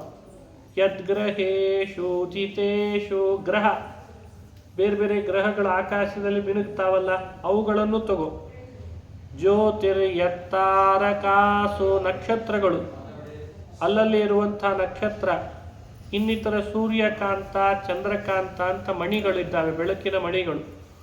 ಆ ಎಲ್ಲ ಮಣಿಗಳಲ್ಲಿರುವ ಪ್ರಕಾಶ ಅಗ್ನಿಯಲ್ಲಿರುವ ಪ್ರಕಾಶ, ಸೂರ್ಯನಲ್ಲಿರುವ ಪ್ರಕಾಶ, ಚಂದ್ರನಲ್ಲಿರುವ ಪ್ರಕಾಶ ಒಟ್ಟು ಸೇರಿಸಿ, ಮಿಂಚಿನಲ್ಲಿರುವ ಪ್ರಕಾಶ, ಇವುಗಳನ್ನೆಲ್ಲ ಒಟ್ಟು ಸೇರಿಸಿದರೆ ಎಷ್ಟು ಪ್ರಕಾಶ ಹೊರಹೊಮ್ಮುತ್ತದಲ್ಲ, ಆ ಎಲ್ಲ ಪ್ರಕಾಶ ಒಟ್ಟು ಸೇರಿಸಿ ಒಂದು ಕಡೆಯಲ್ಲಿ ಇಡು. ಗುರು ಸಾರ್ವಭೌಮರ ಹೃದಯಾಕಾಶದಿಂದ ಹೊರಹೊಮ್ಮುವ ಜ್ಞಾನದ ಪ್ರಕಾಶದ ಮುಂದೆ ಅದೆಲ್ಲ ಮಿಣುಕುಳ ಕಂಡಾಗ ಕಾಣಿಸ್ತದೆ ಅಂತಂದ್ರೆ. ಅಂದರೆ ಗುರು ಸಾರ್ವಭೌಮರ ಜ್ಞಾನ ಪ್ರಕಾಶ ಹೇಗಿರಬೇಡ? ಯತ್ಪಾನೋ ಯತ್ಕೃಶಾನೋ ಯದಮೃತ ಕಿರಣೆ ಯದ್ಗ್ರಹೇಶು ದಿತೇಶು ಜ್ಯೋತಿರ್ಯತ್ತಾರಕಾಸು ಪ್ರಥಿತಮಣಿಷು ಯತ್ಯಚ್ಚ ಸೌದಾಮಿನೀಷು ಸಂಭೂಯೈ ತತ್ಸಮಸ್ತಂ ತ್ವದಮಿತ ಹೃದಯಾಕಾಶ ನಿರ್ಯತ್ ಪ್ರಕಾಶೇ ಧೀರಶ್ರೀ ರಾಘವೇಂದ್ರ ಪ್ರತಿವರ ಭಜತೆ ಹಂತ ಖದ್ಯೋತರೀತಿಂ. ಅಂದ್ರೆ ಎಷ್ಟು ಹೃದಯಾಕಾಶದಿಂದ ಜ್ಞಾನದ ಪ್ರಕಾಶ ಹೊರಬರ್ತಿರಬೇಡ, ಎಷ್ಟು ಅಪಾರ ಅವರ ಮಹಿಮೆ ಇರಬೇಡ ಅಂತ ಆಲೋಚನೆ ಮಾಡು ಅಂತ ವಾದೀಂದ್ರ ತೀರ್ಥರು. ಹಾಗಾಗಿ ಅವರ ಗ್ರಂಥಗಳನ್ನು ನಾನು ವರ್ಣನೆ ಮಾಡಬೇಕು ಅಂತ ನಾನು ಇಚ್ಛೆ ಪಡ್ತೇನೆ ಅಂತಾರೆ ವಾದೀಂದ್ರ ತೀರ್ಥರು. ಲೋಕದಲ್ಲಿ ರಾಜರನ್ನು ವರ್ಣನೆ ಮಾಡುವ ಕವಿಗಳು ಬಹಳ ಆದರು, ರಮಣೀಯರನ್ನು ವರ್ಣನೆ ಮಾಡುವ ಕವಿಗಳು ಬಹಳ ಆದರು. ಗುರುಗಳ ಕಾರುಣ್ಯವನ್ನ, ಗುರುಪ್ರಸಾದವನ್ನ ವರ್ಣನೆ ಮಾಡಿದ ಕವಿಗಳು ಬಹಳ ವಿರಳ ಅಂತ. ಕವಯೋ ಬಹವಸ್ಸಂತಿ ರಾಜ ರಾಮಾನುವರ್ಣನಾಃ, ರಾಜ ರಾಮಾನುವರ್ಣನಾಃ. ಕವಯೋ ಬಹವಃ ಸಂತಿ, ಕವಿಗಳು ಬಹಳ ಆಗೋಗಿದ್ದಾರೆ. ರಾಜರನ್ನ ರಮಣೀಯರನ್ನ ವರ್ಣನೆ ಮಾಡೋದು. ಕವಯೋ ವಿರಳ ಸಂತಿ ಗುರುವೈಭವ ಮಾಗಧ. ಕವಿಗಳು ಬಹಳ ವಿರಳ, ಗುರುಗಳ ವೈಭವವನ್ನು ಯಥಾವತ್ತಾಗಿ ಜಗತ್ತಿಗೆ ಮುಟ್ಟಿಸುವ ಕವಿಗಳು ಬಹಳ ವಿರಳ ಅಂತಾರೆ. ಆ ವಿರಳ ಕವಿಗಳಲ್ಲಿ ವಾದೀಂದ್ರ ತೀರ್ಥರು ಒಬ್ಬ ವಿರಳ ಸರಳ ಕವಿಗಳು ಅಂತ ತಿಳಿಬೇಕು. ಬಹಳ ಅದ್ಭುತ ವ್ಯಕ್ತಿತ್ವ. ಅವರಂತಾರೆ, ನನಗೆ ಗುರು ಸಾರ್ವಭೌಮರ ಜ್ಞಾನದ ಪ್ರಕಾಶ ಇಷ್ಟು ಅಪಾರವಾದದ್ದು, ಅದು ಒಂದೆಡೆಯಲ್ಲಿ ಸೆಳೀತಾ ಇದೆ. ಅಷ್ಟು ಜ್ಞಾನ ಪ್ರಕಾಶ ಒಳಗಿಟ್ಟುಕೊಂಡು ಅವರು ಬರೆದಂಥ ಗ್ರಂಥಗಳಿದ್ದಾವಲ್ಲ, ಅವು ನನ್ನನ್ನೇ ಸೆಳೀತಾ ಇದೆ. ಅದಕ್ಕೆ ನಾನು ಅವರ ಗ್ರಂಥದ ವರ್ಣನೆ ಮಾಡ್ತೇನೆ ಅಂತ. ಗ್ರಂಥದ ರಚನೆಯ ಶೈಲಿಯ ಬಗ್ಗೆ ಹೇಳ್ತಾರೆ. ಗುರು ಸಾರ್ವಭೌಮರ ಗ್ರಂಥ ರಚನಾ ಶೈಲಿ ಹೇಗಿದೆ? ಗ್ರಂಥ ಬರೆಯುವಾಗ ಮನಸ್ಸಿನಲ್ಲಿ ಏನಾದರೂ ಕೆಟ್ಟ ಆಲೋಚನೆ ಇದ್ದರೆ ಗ್ರಂಥದಲ್ಲಿ ಅದೆಲ್ಲ ಸೇರ್ಕೊಳ್ಳಿಕ್ಕೆ ಶುರುವಾಗ್ತದೆ. ಯಾವುದೇ ಬರವಣಿಗೆಗಳು ನಮ್ಮ ಮನಸ್ಸಿನಲ್ಲಿ ಕಲುಷಿತ ವಾತಾವರಣ ಆಯಿತು ಅಂದರೆ ಗ್ರಂಥದಲ್ಲೆಲ್ಲ ಅದು ಸೇರ್ಕೋತದೆ. ಅದಕ್ಕೆ ಮಂತ್ರಾಲಯ ಪ್ರಭುಗಳ ಗ್ರಂಥ ರಚನಾ ಶೈಲಿ ಹೇಗಿದೆ ಅಂತ ವರ್ಣಿಸುವ ನೆಪದಲ್ಲಿ ಅವರ ಒಳಗಿನ ಹೃದಯ ಮಾರ್ಧವತೆ, ಹೃದಯ ವೈಶಾಲ್ಯತೆ, ನಿಷ್ಕಲ್ಮಶತೆಯನ್ನೆಲ್ಲ ಸೆರೆ ಹಿಡಿತಾರೆ ಈ ಶ್ಲೋಕದಲ್ಲಿ. ಅದೇ 15ನೇ ಶ್ಲೋಕ. ಚಿತ್ತೇನಾಯುಕ್ತಮರ್ಥಂ ಕಲಯತಿ ಸಹಸಾನಾಭಿಧತ್ತೇನ ಸದ್ಭಿಃ ಸಾಕಂ ಮೀಮಾಂಸತೇವಾ ನ ಲಿಖತಿ ವಚಸೋದ್ಘಾಟಯತ್ಯಾಶಯಂ ಸ್ವಂ ಉಕ್ತಂ ನೋ ವಕ್ತಿ ಭೂಯಃ ಕ್ವಚಿದಪಿ ಲಿಖಿತಂ ನೈವ ನಿರ್ಮಾಷ್ಟಿ ತಸ್ಮಾತ್ ಅಸ್ಮಾಭಿಃ ಸತ್ಪ್ರಬಂಧ ಪ್ರಣಯನ ವಿಷಯೇ ಸ್ತೂಯತೆ ರಾಘವೇಂದ್ರಃ. ನೋಡಿ, ಈ ಶ್ಲೋಕದ ಅರ್ಥ ಮಾಡ್ಕೊಳ್ಬೇಕು. ಚಿತ್ತಂ ಚಿತ್ತೇನ ಅಯುಕ್ತಮರ್ಥಂ ಕಲಯತಿ ಅಂತ. ಗುರು ಸಾರ್ವಭೌಮರು ಎಂದೂ ತಮ್ಮ ಮನಸ್ಸಿನಲ್ಲಿ ಮಾಡಬಾರ್ದು ವಿಚಾರ ಮಾಡಲೇ ಇಲ್ಲಂತ. ವ್ಯತ್ಯಾಸ ಏನು ಅಂತ ಗೊತ್ತಾಗ್ತದೆ. ನಾವು ಎಂದೂ ನಮ್ಮ ಮನಸ್ಸಿನಲ್ಲಿ ಮಾಡಬೇಕಾದ ವಿಚಾರ ಮಾಡಲೇ ಇಲ್ಲ. ಅವರಿಗೂ ನಮಗೂ ಇದೇ ವ್ಯತ್ಯಾಸ. ಅವರು ಮಾಡಬಾರ್ದದ್ದನ್ನು ವಿಚಾರ ಮಾಡೋದೇ ಇಲ್ಲ, ನಾವು ಮಾಡಬೇಕಾದದ್ದನ್ನು ವಿಚಾರ ಮಾಡೋದೇ ಇಲ್ಲ. ಅದಕ್ಕೆ ವಾದೀಂದ್ರ ತೀರ್ಥರಂತಾರೆ, ಚಿತ್ತೇನಾಯುಕ್ತಮರ್ಥಂ ಕಲಯತಿ. ಅಯುಕ್ತಮರ್ಥಂ ಚಿತ್ತೇ ನ ಕಲಯತಿ. ಅಯುಕ್ತವಾದ ವಿಚಾರವನ್ನು ಮನಸ್ಸಿನಲ್ಲಿ ಎಂದೂ ಮಾಡಲಿಲ್ಲ. ಅದಕ್ಕೆ ಅವರ ಗ್ರಂಥಗಳು ಅಷ್ಟು ಅದ್ಭುತವಾಗಿ ಮೂಡಿ ಬರ್ತಾವೆ. ಒಂದು ಕಾರಣ, ಸಹಸಾನಾಭಿಧತ್ತೇನ ಸದ್ವಿಹಿ ಸಾಕಂ ಮೀಮಾಂಸತೆ ವಾ. ಸಹಸಾ ನ ಅಭಿಧತ್ತೆ. ಒಬ್ಬ ವ್ಯಕ್ತಿ ಒಂದು ವಿಷಯದ ಬಗ್ಗೆ ಲೋಕಕ್ಕೆ ಮುಟ್ಟಿಸ್ಬೇಕು ಅಂತ ಹೊರಟಾಗ ಕೂಡಲೇ ಅದ್ರ ಬಗ್ಗೆ ಹೇಳಿಬಿಡಬಾರ್ದು, ಕೂಡಲೇ ಅದರ ವಿಷಯವನ್ನು ಹೇಳಬಾರ್ದು, ನಿಧಾನ ಪ್ರಾರಂಭ ಮಾಡಬೇಕು. ಮಂತ್ರಾಲಯ ಪ್ರಭುಗಳ ಶೈಲಿ ಹಾಗೇ ಇದೆ ಅಂತೆ. ಕೂಡಲೇ ಯಾವುದನ್ನು ವಿಚಾರ ಮಾಡದೆ ಹೇಳಲ್ಲ. ಕೆಲವರು ಹಾಗಲ್ಲ, ಹೇಳೋದು ಹೇಳಿಬಿಡ್ತಾರೆ, ಸ್ವಲ್ಪ ಆಮೇಲೆ ತಿದ್ದುಪಡಿ ಮಾಡಿಕೊಡ್ರಿ ಅಂತಾರೆ. ಹೇಳಬೇಕ್ಯಾಕೆ, ಆಮೇಲೆ ತಿದ್ದುಪಡಿ ಮಾಡ್ಕೊಂತ ಅನ್ಬೇಕ್ಯಾಕೆ? ಗುರು ಸಾರ್ವಭೌಮರ ಮಾತು ಹಾಗಲ್ಲ ಅಂತಾರೆ. ಎರಡನೇ ಗುಣ. ಮೂರನೇದ್ದು, ಅವರಿಗಿಂತ ಹಿರಿಯರು ಆ ವಿಷಯದಲ್ಲಿ ಮಾತನಾಡಿದರೆ ಅದನ್ನು ಮತ್ತೆ ಇವರು ಕೆದಕಲ್ಲಂತ. ಯಾಕೆಂದರೆ ನನಗಿಂತ ಹಿರಿಯರು ಮಾತನಾಡಿದ್ದಾರೆ ಸಜ್ಜನರು, ಆ ವಿಷಯ ಮತ್ತೆ ನಾನು ಚರ್ಚೆ ಮಾಡೋದು ಸರಿಯಲ್ಲ ಅಂತ ಅದನ್ನು ಹಾಗೆ ಮೌನ ವಹಿಸ್ಬಿಡ್ತಾರೆ. ಸಜ್ಜನರ ಜೊತೆಗೆ ಚರ್ಚೆ ಮಾಡಲ್ಲ, ಕೂಡಲೇ ವಿಷಯವನ್ನು ಯಾವತ್ತೂ ಬಾಯಿಂದ ಹೇಳಲ್ಲ, ಮನಸ್ಸಿನಲ್ಲಿ ಅಯುಕ್ತವಾದದ್ದನ್ನು ಯಾವತ್ತೂ ವಿಚಾರ ಮಾಡಲ್ಲ. ಇದು ಅವರ ಗ್ರಂಥ ರಚನೆ ಮಾಡುವ ಹಿನ್ನೆಲೆಯಲ್ಲಿ ಇದೆಲ್ಲ ಇಟ್ಕೊಳ್ಬೇಕು. ನ ಲಿಖತಿ ವಚಸೋದ್ಘಾಟಯತ್ಯಾಶಯಂ ಸ್ವಂ. ತಮ್ಮ ಅಭಿಪ್ರಾಯ ಏನು ಅಂತನ್ನೋದನ್ನು ತಮ್ಮ ಮಾತಿನ ಮೂಲಕವಾಗಿ ಕೂಡಲೇ ವ್ಯಕ್ತಪಡಿಸಲ್ಲ, ನಿಧಾನ ವ್ಯಕ್ತ ಆಗ್ತದೆ. ಅಲ್ಲಿ ಇಲ್ಲಿ ಬೇರೆ ಬೇರೆ ಕಡೆ ಬರೆದದ್ದನ್ನೆಲ್ಲ ಅವರು ಸಂಗ್ರಹ ಮಾಡಿಕೊಂಡು ಮೇಲೆ ಅರ್ಥ ಮಾಡಿಸ್ತಾರೆ. ಇದು ಅವರ ಗ್ರಂಥ ರಚನೆಯಲ್ಲಿ ಮತ್ತೊಂದು ಅವರ ವಿಶೇಷತೆ, ಕೌಶಲ ಅಂತ ನಾಲ್ಕನೇದು ಹೇಳ್ತಾರೆ. ಇನ್ನೊಂದೇನು ಅವರ ಶೈಲಿ ವಿಶೇಷ ಅಂದರೆ, ಒಂದು ಕಡೆ ಏನಾದರೂ ವಿಷಯ ಒಂದ್ರ ಬಗ್ಗೆ ಹೇಳಿದರೆ ಅದನ್ನು ಮತ್ತೆ ಪುನಃ ಹೇಳಲ್ಲ. ಉಕ್ತಂ ನೋ ವಕ್ತಿ ಭೂಯಃ, ಭೂಯಃ ಉಕ್ತಂ ನೋ ವಕ್ತಿ. ಕೆಲವ್ರು ಹಂಗಲ್ಲ, ಹೇಳಿದ್ದೇ ಹೇಳ್ತಿರ್ತಾರೆ. ಉಪನ್ಯಾಸಕ್ಕೆ ಕೂತರು ಅಷ್ಟು ಹೇಳಿದ್ದೇ ಹೇಳ್ತಾರೆ, ಬರೀಲಿಕ್ಕೆ ಕೂತರು ಬರೆದದ್ದೇ ಬರೀತಾರೆ. ಎಕ್ಸಲಿ ಬರೀತೀಯ ಬರೆದದ್ದನ್ನೇ ಅಂತಾರೆ. ಆದರೆ ಮಂತ್ರಾಲಯ ಪ್ರಭುಗಳಲ್ಲಿ ಅದಿಲ್ಲ ಅಂತಾರೆ. ಉಕ್ತಂ ನೋ ವಕ್ತಿ ಭೂಯಃ, ಹೇಳಿದ್ದನ್ನೇ ಹೇಳಲ್ಲ, ಹೇಳಬೇಕಾದದ್ದನ್ನು ಕೂಡಲೇ ಹೇಳಲ್ಲ, ಸಜ್ಜನರ ಜೊತೆಯಲ್ಲಿ ಯಾವತ್ತೂ ವಿಷಯಗಳ ಚರ್ಚೆ ಮಾಡಲ್ಲ, ಅಯುಕ್ತವಾದದ್ದನ್ನು ಮನಸ್ಸಿನಲ್ಲಿ ಆಲೋಚನೆ ಮಾಡಲ್ಲ. ಆಮೇಲೆ ಒಂದು ಸಲ ಏನಾದರೂ ಗ್ರಂಥದಲ್ಲಿ ಬರೆದ್ರೆ ಅದನ್ನು ಮತ್ತೆ ಅಳಿಸಿದ್ದು ಅಂತಿಲ್ಲ. ಒಂದು ಸಲ ಬರೆದ್ರೆ ಮುಗೀತು ಅಂತ ಅರ್ಥ. ಅಂಥ ಶೈಲಿ ಗುರು ಸಾರ್ವಭೌಮರು ಸಾಧಾರಣ ಅಲ್ಲ. ಒಂದು ಪತ್ರ ಯಾರಾದರೂ ಬರೀರಿ ಅಂತಂದರೆ ಒಂದು ಸಾಲಿನಲ್ಲಿ ಒಂದು 10 ತಪ್ಪು ಬರೆದಿರ್ತಾನೆ. ಅದನ್ನು ಮತ್ತೆ ಕಾಟ್ ಹೊಡಿತಾನೆ, ಮತ್ತೆ ಸರಿ ಮಾಡ್ತಾನೆ, ಮತ್ತೆ ಕಾಟ್ ಹೊಡಿತಾನೆ, ಸರಿ ಮಾಡ್ತಾನೆ. ಇಲ್ಲೇ ಇಲ್ಲಂತೆ. ನ ಲಿಖತಿ ವಚಸೋದ್ಘಾಟಯತ್ಯಾಶಯಂ ಸ್ವಂ ಲಿಖಿತಂ ನೈವ ನಿರ್ಮಾಷ್ಟಿ ಅಂತಾರೆ. ಯಾವತ್ತೂ ಒಂದು ಬಾರಿ ಬರೆದದ್ದನ್ನು ನಿರ್ಮಾಷ್ಟಿ ನೈವ, ಅಳಗಿಸಿದ್ದು ಅಂತಿಲ್ಲ. ಹೇಗೆ ಬರೆದಿರ್ಬೇಡ, ಬರೆದ ಅಭ್ಯಾಸ ಇದ್ದವ್ರಿಗೆ ಗೊತ್ತಾಗ್ತದೆ. ಈಗ ಟೈಪ್ ಮಾಡಿ ಅಭ್ಯಾಸ ಆದ್ರಿಂದ ಈ ಉದಾಹರಣೆ ಕೊಟ್ಟರೆ ಅರ್ಥನೇ ಆಗಲ್ಲ. ಚಿತ್ತೇನಾಯುಕ್ತಮರ್ಥಂ ಕಲಯತಿ ಸಹಸಾನಾಭಿಧತ್ತೇನ ಸದ್ಭಿಃ ಸಾಕಂ ಮೀಮಾಂಸತೆ ವಾ. ನ ಲಿಖತಿ ವಚಸೋದ್ಘಾಟಯತ್ಯಾಶಯಂ ಸ್ವಂ ಉಕ್ತಂ ನೋ ವಕ್ತಿ ಭೂಯಃ ಕ್ವಚಿದಪಿ ಲಿಖಿತಂ ನೈವ ನಿರ್ಮಾಷ್ಟಿ. ತಸ್ಮಾತ್ ಅಸ್ಮಾಭಿಃ ಸತ್ಪ್ರಬಂಧ ಪ್ರಣಯನ ವಿಷಯೇ ಸ್ತೂಯತೆ ರಾಘವೇಂದ್ರಃ. ಈ ಶ್ಲೋಕ ಕೊನೆಗೊಳ್ಳುವಾಗ ಹೇಳ್ತಾರೆ, ಇಷ್ಟೆಲ್ಲ ಇವರ ಗ್ರಂಥ ರಚನೆಯ ಶೈಲಿ ನನ್ನನ್ನು ಆಕರ್ಷಣೆ ಮಾಡಿಬಿಡ್ತದೆ. ಯಾರು ಹೀಗೆ ಬರಲಿಕ್ಕೆ ಸಾಧ್ಯ? ಎಷ್ಟು ಗೂಢವಾಗಿ ಅರ್ಥಗಳನ್ನು ಮನಸ್ಸಿನಲ್ಲಿಟ್ಟುಕೊಂಡು ವಾಕ್ಯಗಳಲ್ಲಿ ಜೋಡಿಸಿ ಸಜ್ಜನರಿಗೆ ಕೊಡ್ತಾರೆ.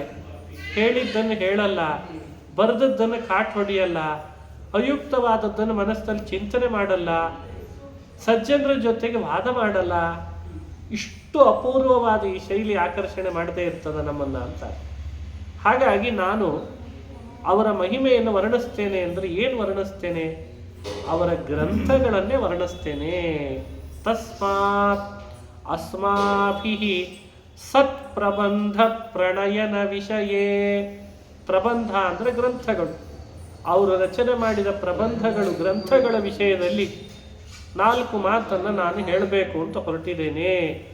ಇದು ವಾದೀಂದ್ರ ತೀರ್ಥರು ಹೀಗೆ ಈ ಶ್ಲೋಕದಲ್ಲಿ ಪ್ರತಿಜ್ಞೆ ಮಾಡ್ತಾರೆ. 15ನೇ ಶ್ಲೋಕದಲ್ಲಿ 16ನೇ ಶ್ಲೋಕದಿಂದ ಗುರುಸಾರ್ವಭೌಮರ ಗ್ರಂಥ ರಚನೆಯ ಬಗ್ಗೆ ಒಂದೊಂದಾಗಿ ವರ್ಣನೆ ಮಾಡ್ತಾ ಬರ್ತಾರೆ.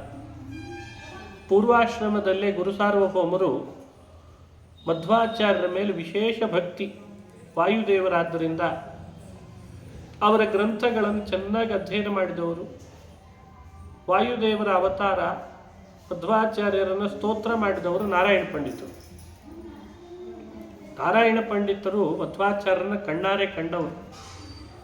12ನೇ ಶತಮಾನದಲ್ಲಿ ಇದ್ದರು ಭಗವತ್ಪಾದ.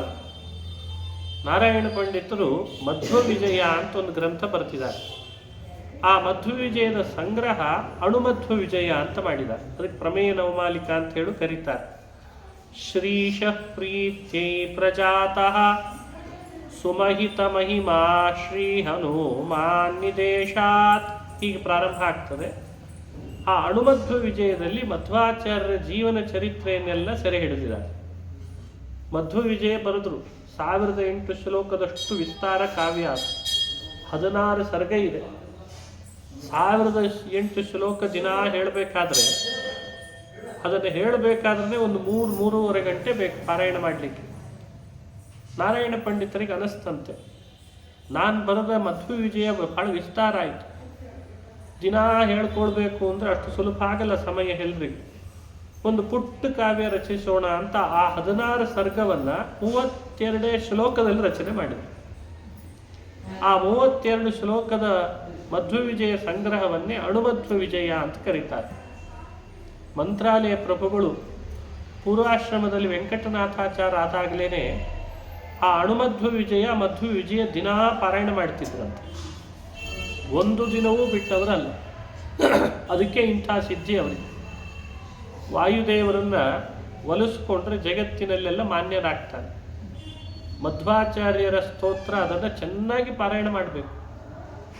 ಮಾಡಿ ಅದರ ಸಿದ್ಧಿ ಬಂದಿತ್ತು. ಅವ್ರಿಗೆ ಅನಿಸ್ತು ಇದಕ್ಕೊಂದು ವ್ಯಾಖ್ಯಾನ ಬರೆಯೋಣ ಅಂತ.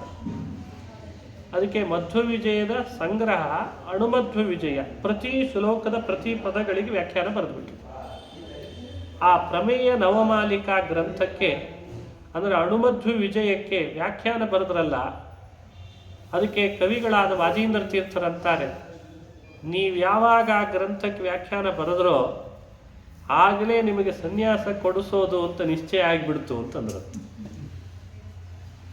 ನೀವು ಯಾವಾಗ ಆ ವ್ಯಾಖ್ಯಾನವನ್ನು ಅಚ್ಚುಕಟ್ಟಾಗಿ ರಚನೆ ಮಾಡಿದ್ರೋ ಆವಾಗಲೇ ನಿಮಗೆ ಪೀಠದಲ್ಲಿ ಪಟ್ಟಾಭಿಷೇಕ ಮಾಡಿಸೋದು ಅಂತ ನಿಶ್ಚಯ ಆಗಿಬಿಡ್ತು ಅಂತಂದ್ರೆ. ನೋಡಿ, ಅವರ ಗ್ರಂಥ ರಚನೆಗೂ ಅವರ ಸನ್ಯಾಸ ಹಾಗೂ ಅವರ ಪಟ್ಟಾಭಿಷೇಕಕ್ಕೂ ಸಂಬಂಧ ಇದೆ ಅಂತ ಹೇಳ್ತಾರೆ ವಾದೀಂದ್ರ ತೀರ್ಥ. ನೋಡಿ, ವೇದಾಂತ ಪೀಠದಲ್ಲಿ ಕೊಡಬೇಕಾದ್ರೆ ವೇದಾಂತ ಪೀಠದ ಅಧಿಪತಿಗಳ ಅನುಗ್ರಹ ಆಗಬೇಕೋ ಬೇಡೋ? ವೇದಾಂತ ಪೀಠದಲ್ಲಿ ನಿಜವಾಗಲೂ ಅಧಿಪತಿಗಳು ಯಾರು? ವಾಯುದೇವರು. ವೇದಾಂತ ವಿದ್ಯೆಯ ಅಧಿಪತಿಗಳು ವಾಯುದೇವರು.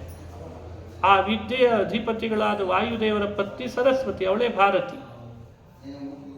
ಅದೇನಾಯಿತು, ಮಧ್ವ ವಿಜಯಕ್ಕೆ ಯಾವಾಗ ಇವರು ಟಿಪ್ಪಣಿ ಬರೆದ್ರಲ್ಲ, ಸರಸ್ವತಿಗೆ ಮತ್ತು ವಾಯುದೇವರಿಗೆ ಇವರ ಮೇಲೆ ವಿಶೇಷ ದೃಷ್ಟಿ ಬಿತ್ತು. ಎಂಥ ವ್ಯಾಖ್ಯಾನ ಮಾಡಿದ್ದಲ್ಲ ಇವ ಅಂತ. ವ್ಯಾಖ್ಯಾನ ಅಂದ್ರೆ ಏನು? ವಚನಗಳಿಗೂ ಅರ್ಥಕ್ಕೂ ಸಂಬಂಧ ಏನು ಅಂತ ತಿಳಿಸೋದೇ ವ್ಯಾಖ್ಯಾನ. ವ್ಯಾಖ್ಯಾನ ಅಂದ್ರೆ ಅದೇ ತಾನೆ. ಪ್ರವಚನ ಅಂದ್ರೆ ವಚನಗಳಿಗಿರುವ ಅರ್ಥ ಏನು ಅಂತ ಅರ್ಥ ಕಲ್ಪಿಸಿ ಸಂಬಂಧವನ್ನು ತಿಳಿಸೋದೇ ವ್ಯಾಖ್ಯಾನ. ವಚನಗಳೆಲ್ಲ ಭಾರತೀ ದೇವಿ ಸರಸ್ವತಿ, ಅರ್ಥ ಎಲ್ಲ ವಾಯು. ಮಧ್ವ ವಿಜಯದ ಅರ್ಥ ಯಾರಾಗಿದ್ದಾನೆ? ವಾಯು. ಅರ್ಥರಾದ ವಾಯು ಸನ್ಯಾಸ ಕೊಡಿಸಿದರೆ ವಚನದ ದೇವತೆಯಾದ ಭಾರತಿ ಪೀಠದಲ್ಲಿ ಕೂಡಿಸಿದ್ಲಂತ. ಯಾಕೆ ಅಂದರೆ, ನನಗೂ ನನ್ನ ಯಜಮಾನ ವಾಯುವಿಗೂ ವ್ಯಾಖ್ಯಾನ ಅನ್ನೋ ಅರ್ಥ ಸಂಬಂಧವನ್ನು ಕಲ್ಪಿಸಿದ್ದಕ್ಕೆ ನಿಮ್ಮನ್ನು ಪೀಠದಲ್ಲಿ ಕೂಡಿಸ್ತೇನೆ ಅಂತಂದಂತ. ಎಷ್ಟು ಅರ್ಥಗರ್ಭಿತ ನೋಡಿ. ನಮ್ಮ ಜೀವನದಲ್ಲಿ ಇದನ್ನೆಲ್ಲ ನಾವು ಬೇರೆ ಬೇರೆ ರೀತಿ ಸಂದೇಶವಾಗಿ ತಗೊಳ್ಬೇಕು. ಆ ಶ್ಲೋಕ ಹೀಗಿದೆ 16. ಧೀರ ಶ್ರೀ ರಾಘವೇಂದ್ರಂ ಕೃತ ನಿಜ ವಿಜಯ ಸ್ರಗ್ಧರಾರ್ಥ ಪ್ರಕಾಶಂ ದೃಷ್ಟ್ವಾ ಸಂತುಷ್ಟಚೇತ ದಶಮತಿರಚಿರಾದಭ್ಯಷಿಂಚತ್ಪದೇ ಸ್ವೇ ನೂನಂ ವಾಣೀ ತದೀಯಾ ನನನಲಿನಗತಾ ತತ್ಕೃತ ಸ್ವಪ್ರಿಯೈಕ ಪ್ರತ್ಯಾಸಂಗಪ್ರಹೃಷ್ಟಾ ಸ್ವಯಮಪಿ ತದನು ಸ್ವೇ ಪದೇ ಚಾಭ್ಯಷಿಂಚತೆ. ನೂನಂ ವಾಣಿ ತದೀಯಾ ನನನಲಿನಗತಾ ಅಂತಾರೆ ವಾದೀಂದ್ರ ತೀರ್ಥರು. ಗುರು ಸಾರ್ವಭೌಮರು ಎಂದೂ ಕೂಡ ತಮ್ಮ ಬಾಯಿಯಿಂದ ವ್ಯಾಖ್ಯಾನ ಮಾಡೋದನ್ನು ನಿಲ್ಲಿಸಲೇ ಇಲ್ಲಂತೆ. ಒಂದು ದಿನವೂ ಬಿಡಲಿಲ್ಲ, ಒಂದು ದಿನವೂ ವ್ಯಾಖ್ಯಾನ ಬಿಡಲಿಲ್ಲ, ಪ್ರವಚನಗಳನ್ನು ಬಿಡಲಿಲ್ಲ, ಪಾಠವನ್ನು ಬಿಡಲಿಲ್ಲಂತೆ. ಅದಕ್ಕೆ ಸರಸ್ವತಿ ಭಾರತಿ ಏನು ಅನ್ಕೊಂಡ್ಲು, ನಾನು ನರ್ತನ ಮಾಡಲಿಕ್ಕೆ ನನಗೆ ಅಂತ ಇರುವ ಒಂದೇ ಒಂದು ರಂಗಸ್ಥಳ ಅಂದರೆ ಗುರು ಸಾರ್ವಭೌಮರ ನಾಲಿಗೆ ಅಂದ್ಕೊಂಡ್ಲಂತೆ. ಅದಕ್ಕೆ ಅವರಂತಾರೆ ನೂನಂ ವಾಣಿ ತದೀಯಾ, ಆ ಬ್ರಹ್ಮಲೋಕದ ಸರಸ್ವತಿ ವಾಣಿ, ತದೀಯಾ ನೂನಂ ವಾಣಿ ನನನಲಿನಗತ, ಇವರ ಆನಂದದ ಕಮಲದಲ್ಲಿ ಯಾವಾಗಲೂ ಇದ್ದು ಮನಸ್ಸಿನಲ್ಲಿ ಆಲೋಚಿಸಿದ್ಲಂತೆ, ಇವರನ್ನೇ ನನ್ನ ಪೀಠದಲ್ಲಿ ಕೂಡಿಸಿದ್ರೆ ಹೇಗಾಗಬೇಡ ಅಂತ ಆಲೋಚನೆ ಮಾಡ್ತಿದ್ಲಂತೆ. ಅಣುಮಧ್ವ ವಿಜಯಕ್ಕೆ ವ್ಯಾಖ್ಯಾನ ಯಾವಾಗ ಬರೆದ್ರೋ ಯತಿಗಳಾದ್ರು. ಯಾಕೆಂದ್ರೆ ಯತಿಗಳ ವ್ಯಾಖ್ಯಾನ ಬರೆದದ್ದಕ್ಕೆ ಯತಿಗಳಾದ್ರು. ಯತಿಗಳಾಗಿದ್ರಲ್ಲ ಮಧ್ವಾಚಾರ್ಯರು, ಅವರ ಗ್ರಂಥಕ್ಕೆ ವ್ಯಾಖ್ಯಾನ ಬರೆದದ್ದಕ್ಕೆ ಅವರು ಸನ್ಯಾಸಿಗಳನ್ನಾಗಿ ಮಾಡಿಸಿದ್ರಂತೆ. ಹೇಳುವಾಗಂತಾರೆ ಧೀರಶ್ರೀ ರಾಘವೇಂದ್ರಂ ಕೃತ ನಿಜ ವಿಜಯ ಸ್ರಗ್ಧರಾರ್ಥ ಪ್ರಕಾಶಂ ಅಂತಾರೆ. ನಿಜ ವಿಜಯ ಸ್ರಗ್ಧರಾರ್ಥ, ಸಂಸ್ಕೃತದಲ್ಲಿ ಸ್ರಗ್ಧರ ಅನ್ನೋದೊಂದು ವೃತ್ತ, ಶ್ಲೋಕಗಳನ್ನು ರಚನೆ ಮಾಡಲಿಕ್ಕಿರುವ ವೃತ್ತಕ್ಕೆ ಸ್ರಗ್ಧರ ವೃತ್ತ ಅಂತ ಕರೀತಾರೆ. ನಾರಾಯಣ ಪಂಡಿತಾಚಾರ್ಯರು ಮಧ್ವಾಚಾರ್ಯರ ಜೀವನದ ಚರಿತ್ರೆಯನ್ನೆಲ್ಲ ಸ್ರಗ್ಧರ ವೃತ್ತದಲ್ಲೇ ಸಂಗ್ರಹ ಮಾಡಿದ್ದಾರೆ. ಆವಾಗಲೇ ಹೇಳಿದೆ, ಶ್ರೀಶ ಪ್ರೀತ್ಯೈ ಪ್ರಜಾತಃ ಸುಮಹಿತ ಮಹಿಮಾ ಶ್ರೀ ಹನುಮಾನ್ ನಿದೇಶಾತ್ ರಾಮಸ್ಯೋಲ್ಲಂಘಿತಾಬ್ಧಿ ಸಹರಿರಥಗತಃ ಸೇತುನಾಪಿಷ್ಟದುಷ್ಟಃ ಭೂಭೃನ್ನೀ ರಾವಣಾರ್ಯಂ ಪುರಗಮುರುದಯಂ ಪೂಜಯಿತ್ವಾ ಸಸೀತಂ ಪಶ್ಯನ್ ಕಿಂ ಪೂರುಷೇತಂ ಸತತಮಪಿ ಮಹಾನ್. ನೋಡ್ರಿ, ಇದೆಲ್ಲ ಆ ಶ್ರೀಶ ಪ್ರೀತ್ಯದಿಂದ ಪ್ರಾರಂಭ ಆದದ್ದು ಅಣುಮಧ್ವ ವಿಜಯ.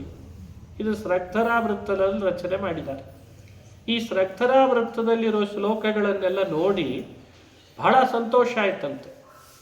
ಆ ರೀತಿ ವ್ಯಾಖ್ಯಾನ ಮಾಡಿದ್ದನ್ನೆಲ್ಲ ನೋಡಿ ಯಾರಿಗೆ, ಭಗವತ್ಪಾದರಿಗೆ ಅಷ್ಟು ಸಂತೋಷ ಆಗಿ ಇವರನ್ನ ಇವರು ಬೇರೆ ಕಡೆಯಲ್ಲಿ ಹೋಗೋದು ಬೇಡ, ಇವರು ನನ್ನ ಪರಂಪರೆಯಲ್ಲೇ ಯತಿಗಳಾಗಲಿ ಅಂತ ಅವರಿಗೆ ಆಶ್ರಮ ಕೊಡಿಸಿದ್ರಂತೆ.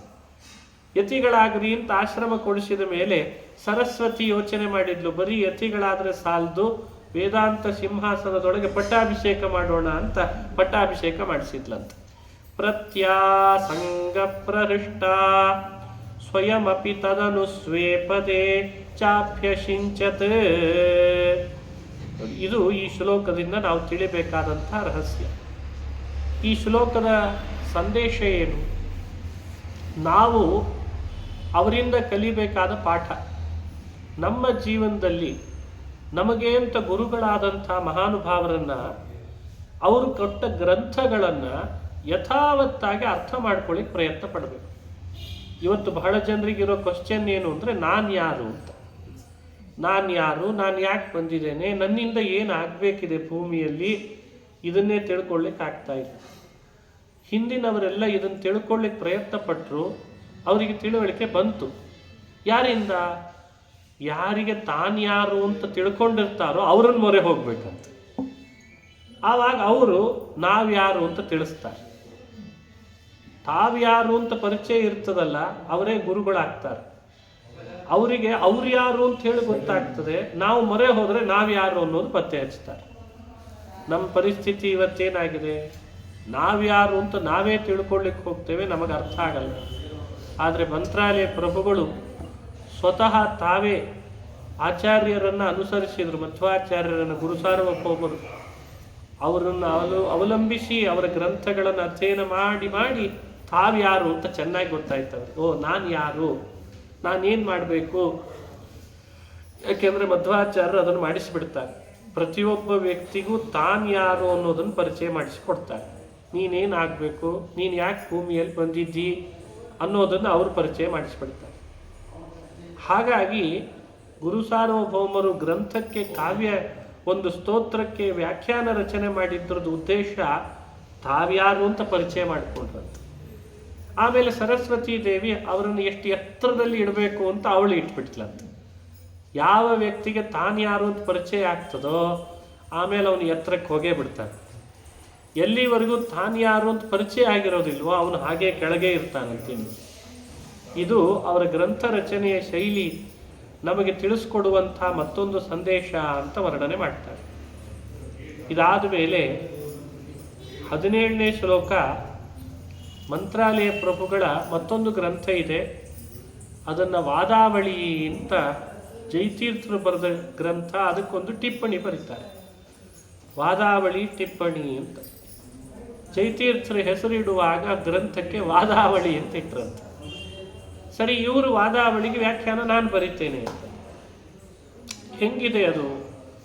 ಅದನ್ನು ಗುರು ಸಾರ್ವಭೌಮರ ಶೈಲಿಯನ್ನು, ಗ್ರಂಥವನ್ನು ವರ್ಣಿಸ್ತಾ ಗ್ರಂಥೋ ವಾದಾವಳೀದ್ರಾಕ್ ಅಭಜತ ವಿದಿತೋ ದುರ್ಮತಾರಣ್ಯದಾಹಾತ್ ಆಪೂರ್ವಾರ್ಧ ಪ್ರತೀಪ ಕ್ರಮ ಪರಿಪಠಿತ ಸ್ವಾಭಿದಾ ಗೋಚರತ್ವಂ ತಸ್ಯ ಶ್ರೀ ರಾಘವೇಂದ್ರ ವ್ರತಿವರ ಭವತೋ ವಾಯುವಂಶ ಪ್ರಸೂತೇಃ ಏತರ್ಹ್ಯುದ್ದೀಪನಂ ಯತ್ತದುಚಿತಮಿತಿ ಮೇ ಮಾನಸೀ ವೃತ್ತಿರಿಂಧೇ. ಎಂಥ ಅದ್ಭುತ ಹೇಳಿದ್ದಾರೆ ನೋಡಿ. ಮಾನಸೀ ವೃತ್ತಿರಿಂಧೇ. ಮಾನಸಿ ಅಂದರೆ ಮನಸ್ಸಿನಲ್ಲೇ ಸಂಬಂಧಪಡುವ, ವೃತ್ತಿ ಅಂದರೆ ಜ್ಞಾನ ಅಂತ ಅರ್ಥ. ಮನಸ್ಸಿನಲ್ಲೇ ಬರುವಂಥ ಒಂದು ಜ್ಞಾನ, ಅದು ಯಾವಾಗಲೂ ಪ್ರಜ್ವಲಿಸ್ತಾ ಇದೆ ಅಂತ. ಸಂಸ್ಕೃತದಲ್ಲಿ ವಾದಾವಳಿ ಅಂದರೆ, ವಾದ ಅಂದರೆ ತತ್ವವಾದ ಅಂತ ಅರ್ಥ. ಜೈತೀರ್ಥರು ಮಧ್ವಾಚಾರ್ಯರಿಗಿಂತ ಮೊದಲು ಬಂದ ಹಾಗೂ ಅನಂತರ ಬಂದ ತಮ್ಮ ಸಮಕಾಲೀನರಾದ ಎಲ್ಲ ವಾದಗಳನ್ನು ಅದರೊಳಗೆ ಸೆರೆ ಹಿಡಿದು ಅದು ಸರಿ ಆಗ್ತಾ ಇಲ್ಲ ಅಂತ ವಿಮರ್ಶೆ ಮಾಡಿ ಕೊಡುವ ಒಂದು ಗ್ರಂಥವೇ ವಾದಾವಳಿ. ಆ ವಾದಾವಳಿ ಗ್ರಂಥಕ್ಕೆ ಮಂತ್ರಾಲಯ ಗುರು ಸಾರ್ವಭೌಮರು ವ್ಯಾಖ್ಯಾನ ಬರೆದಿದ್ದಾರೆ, ಕಾಮೆಂಟ್ರಿ.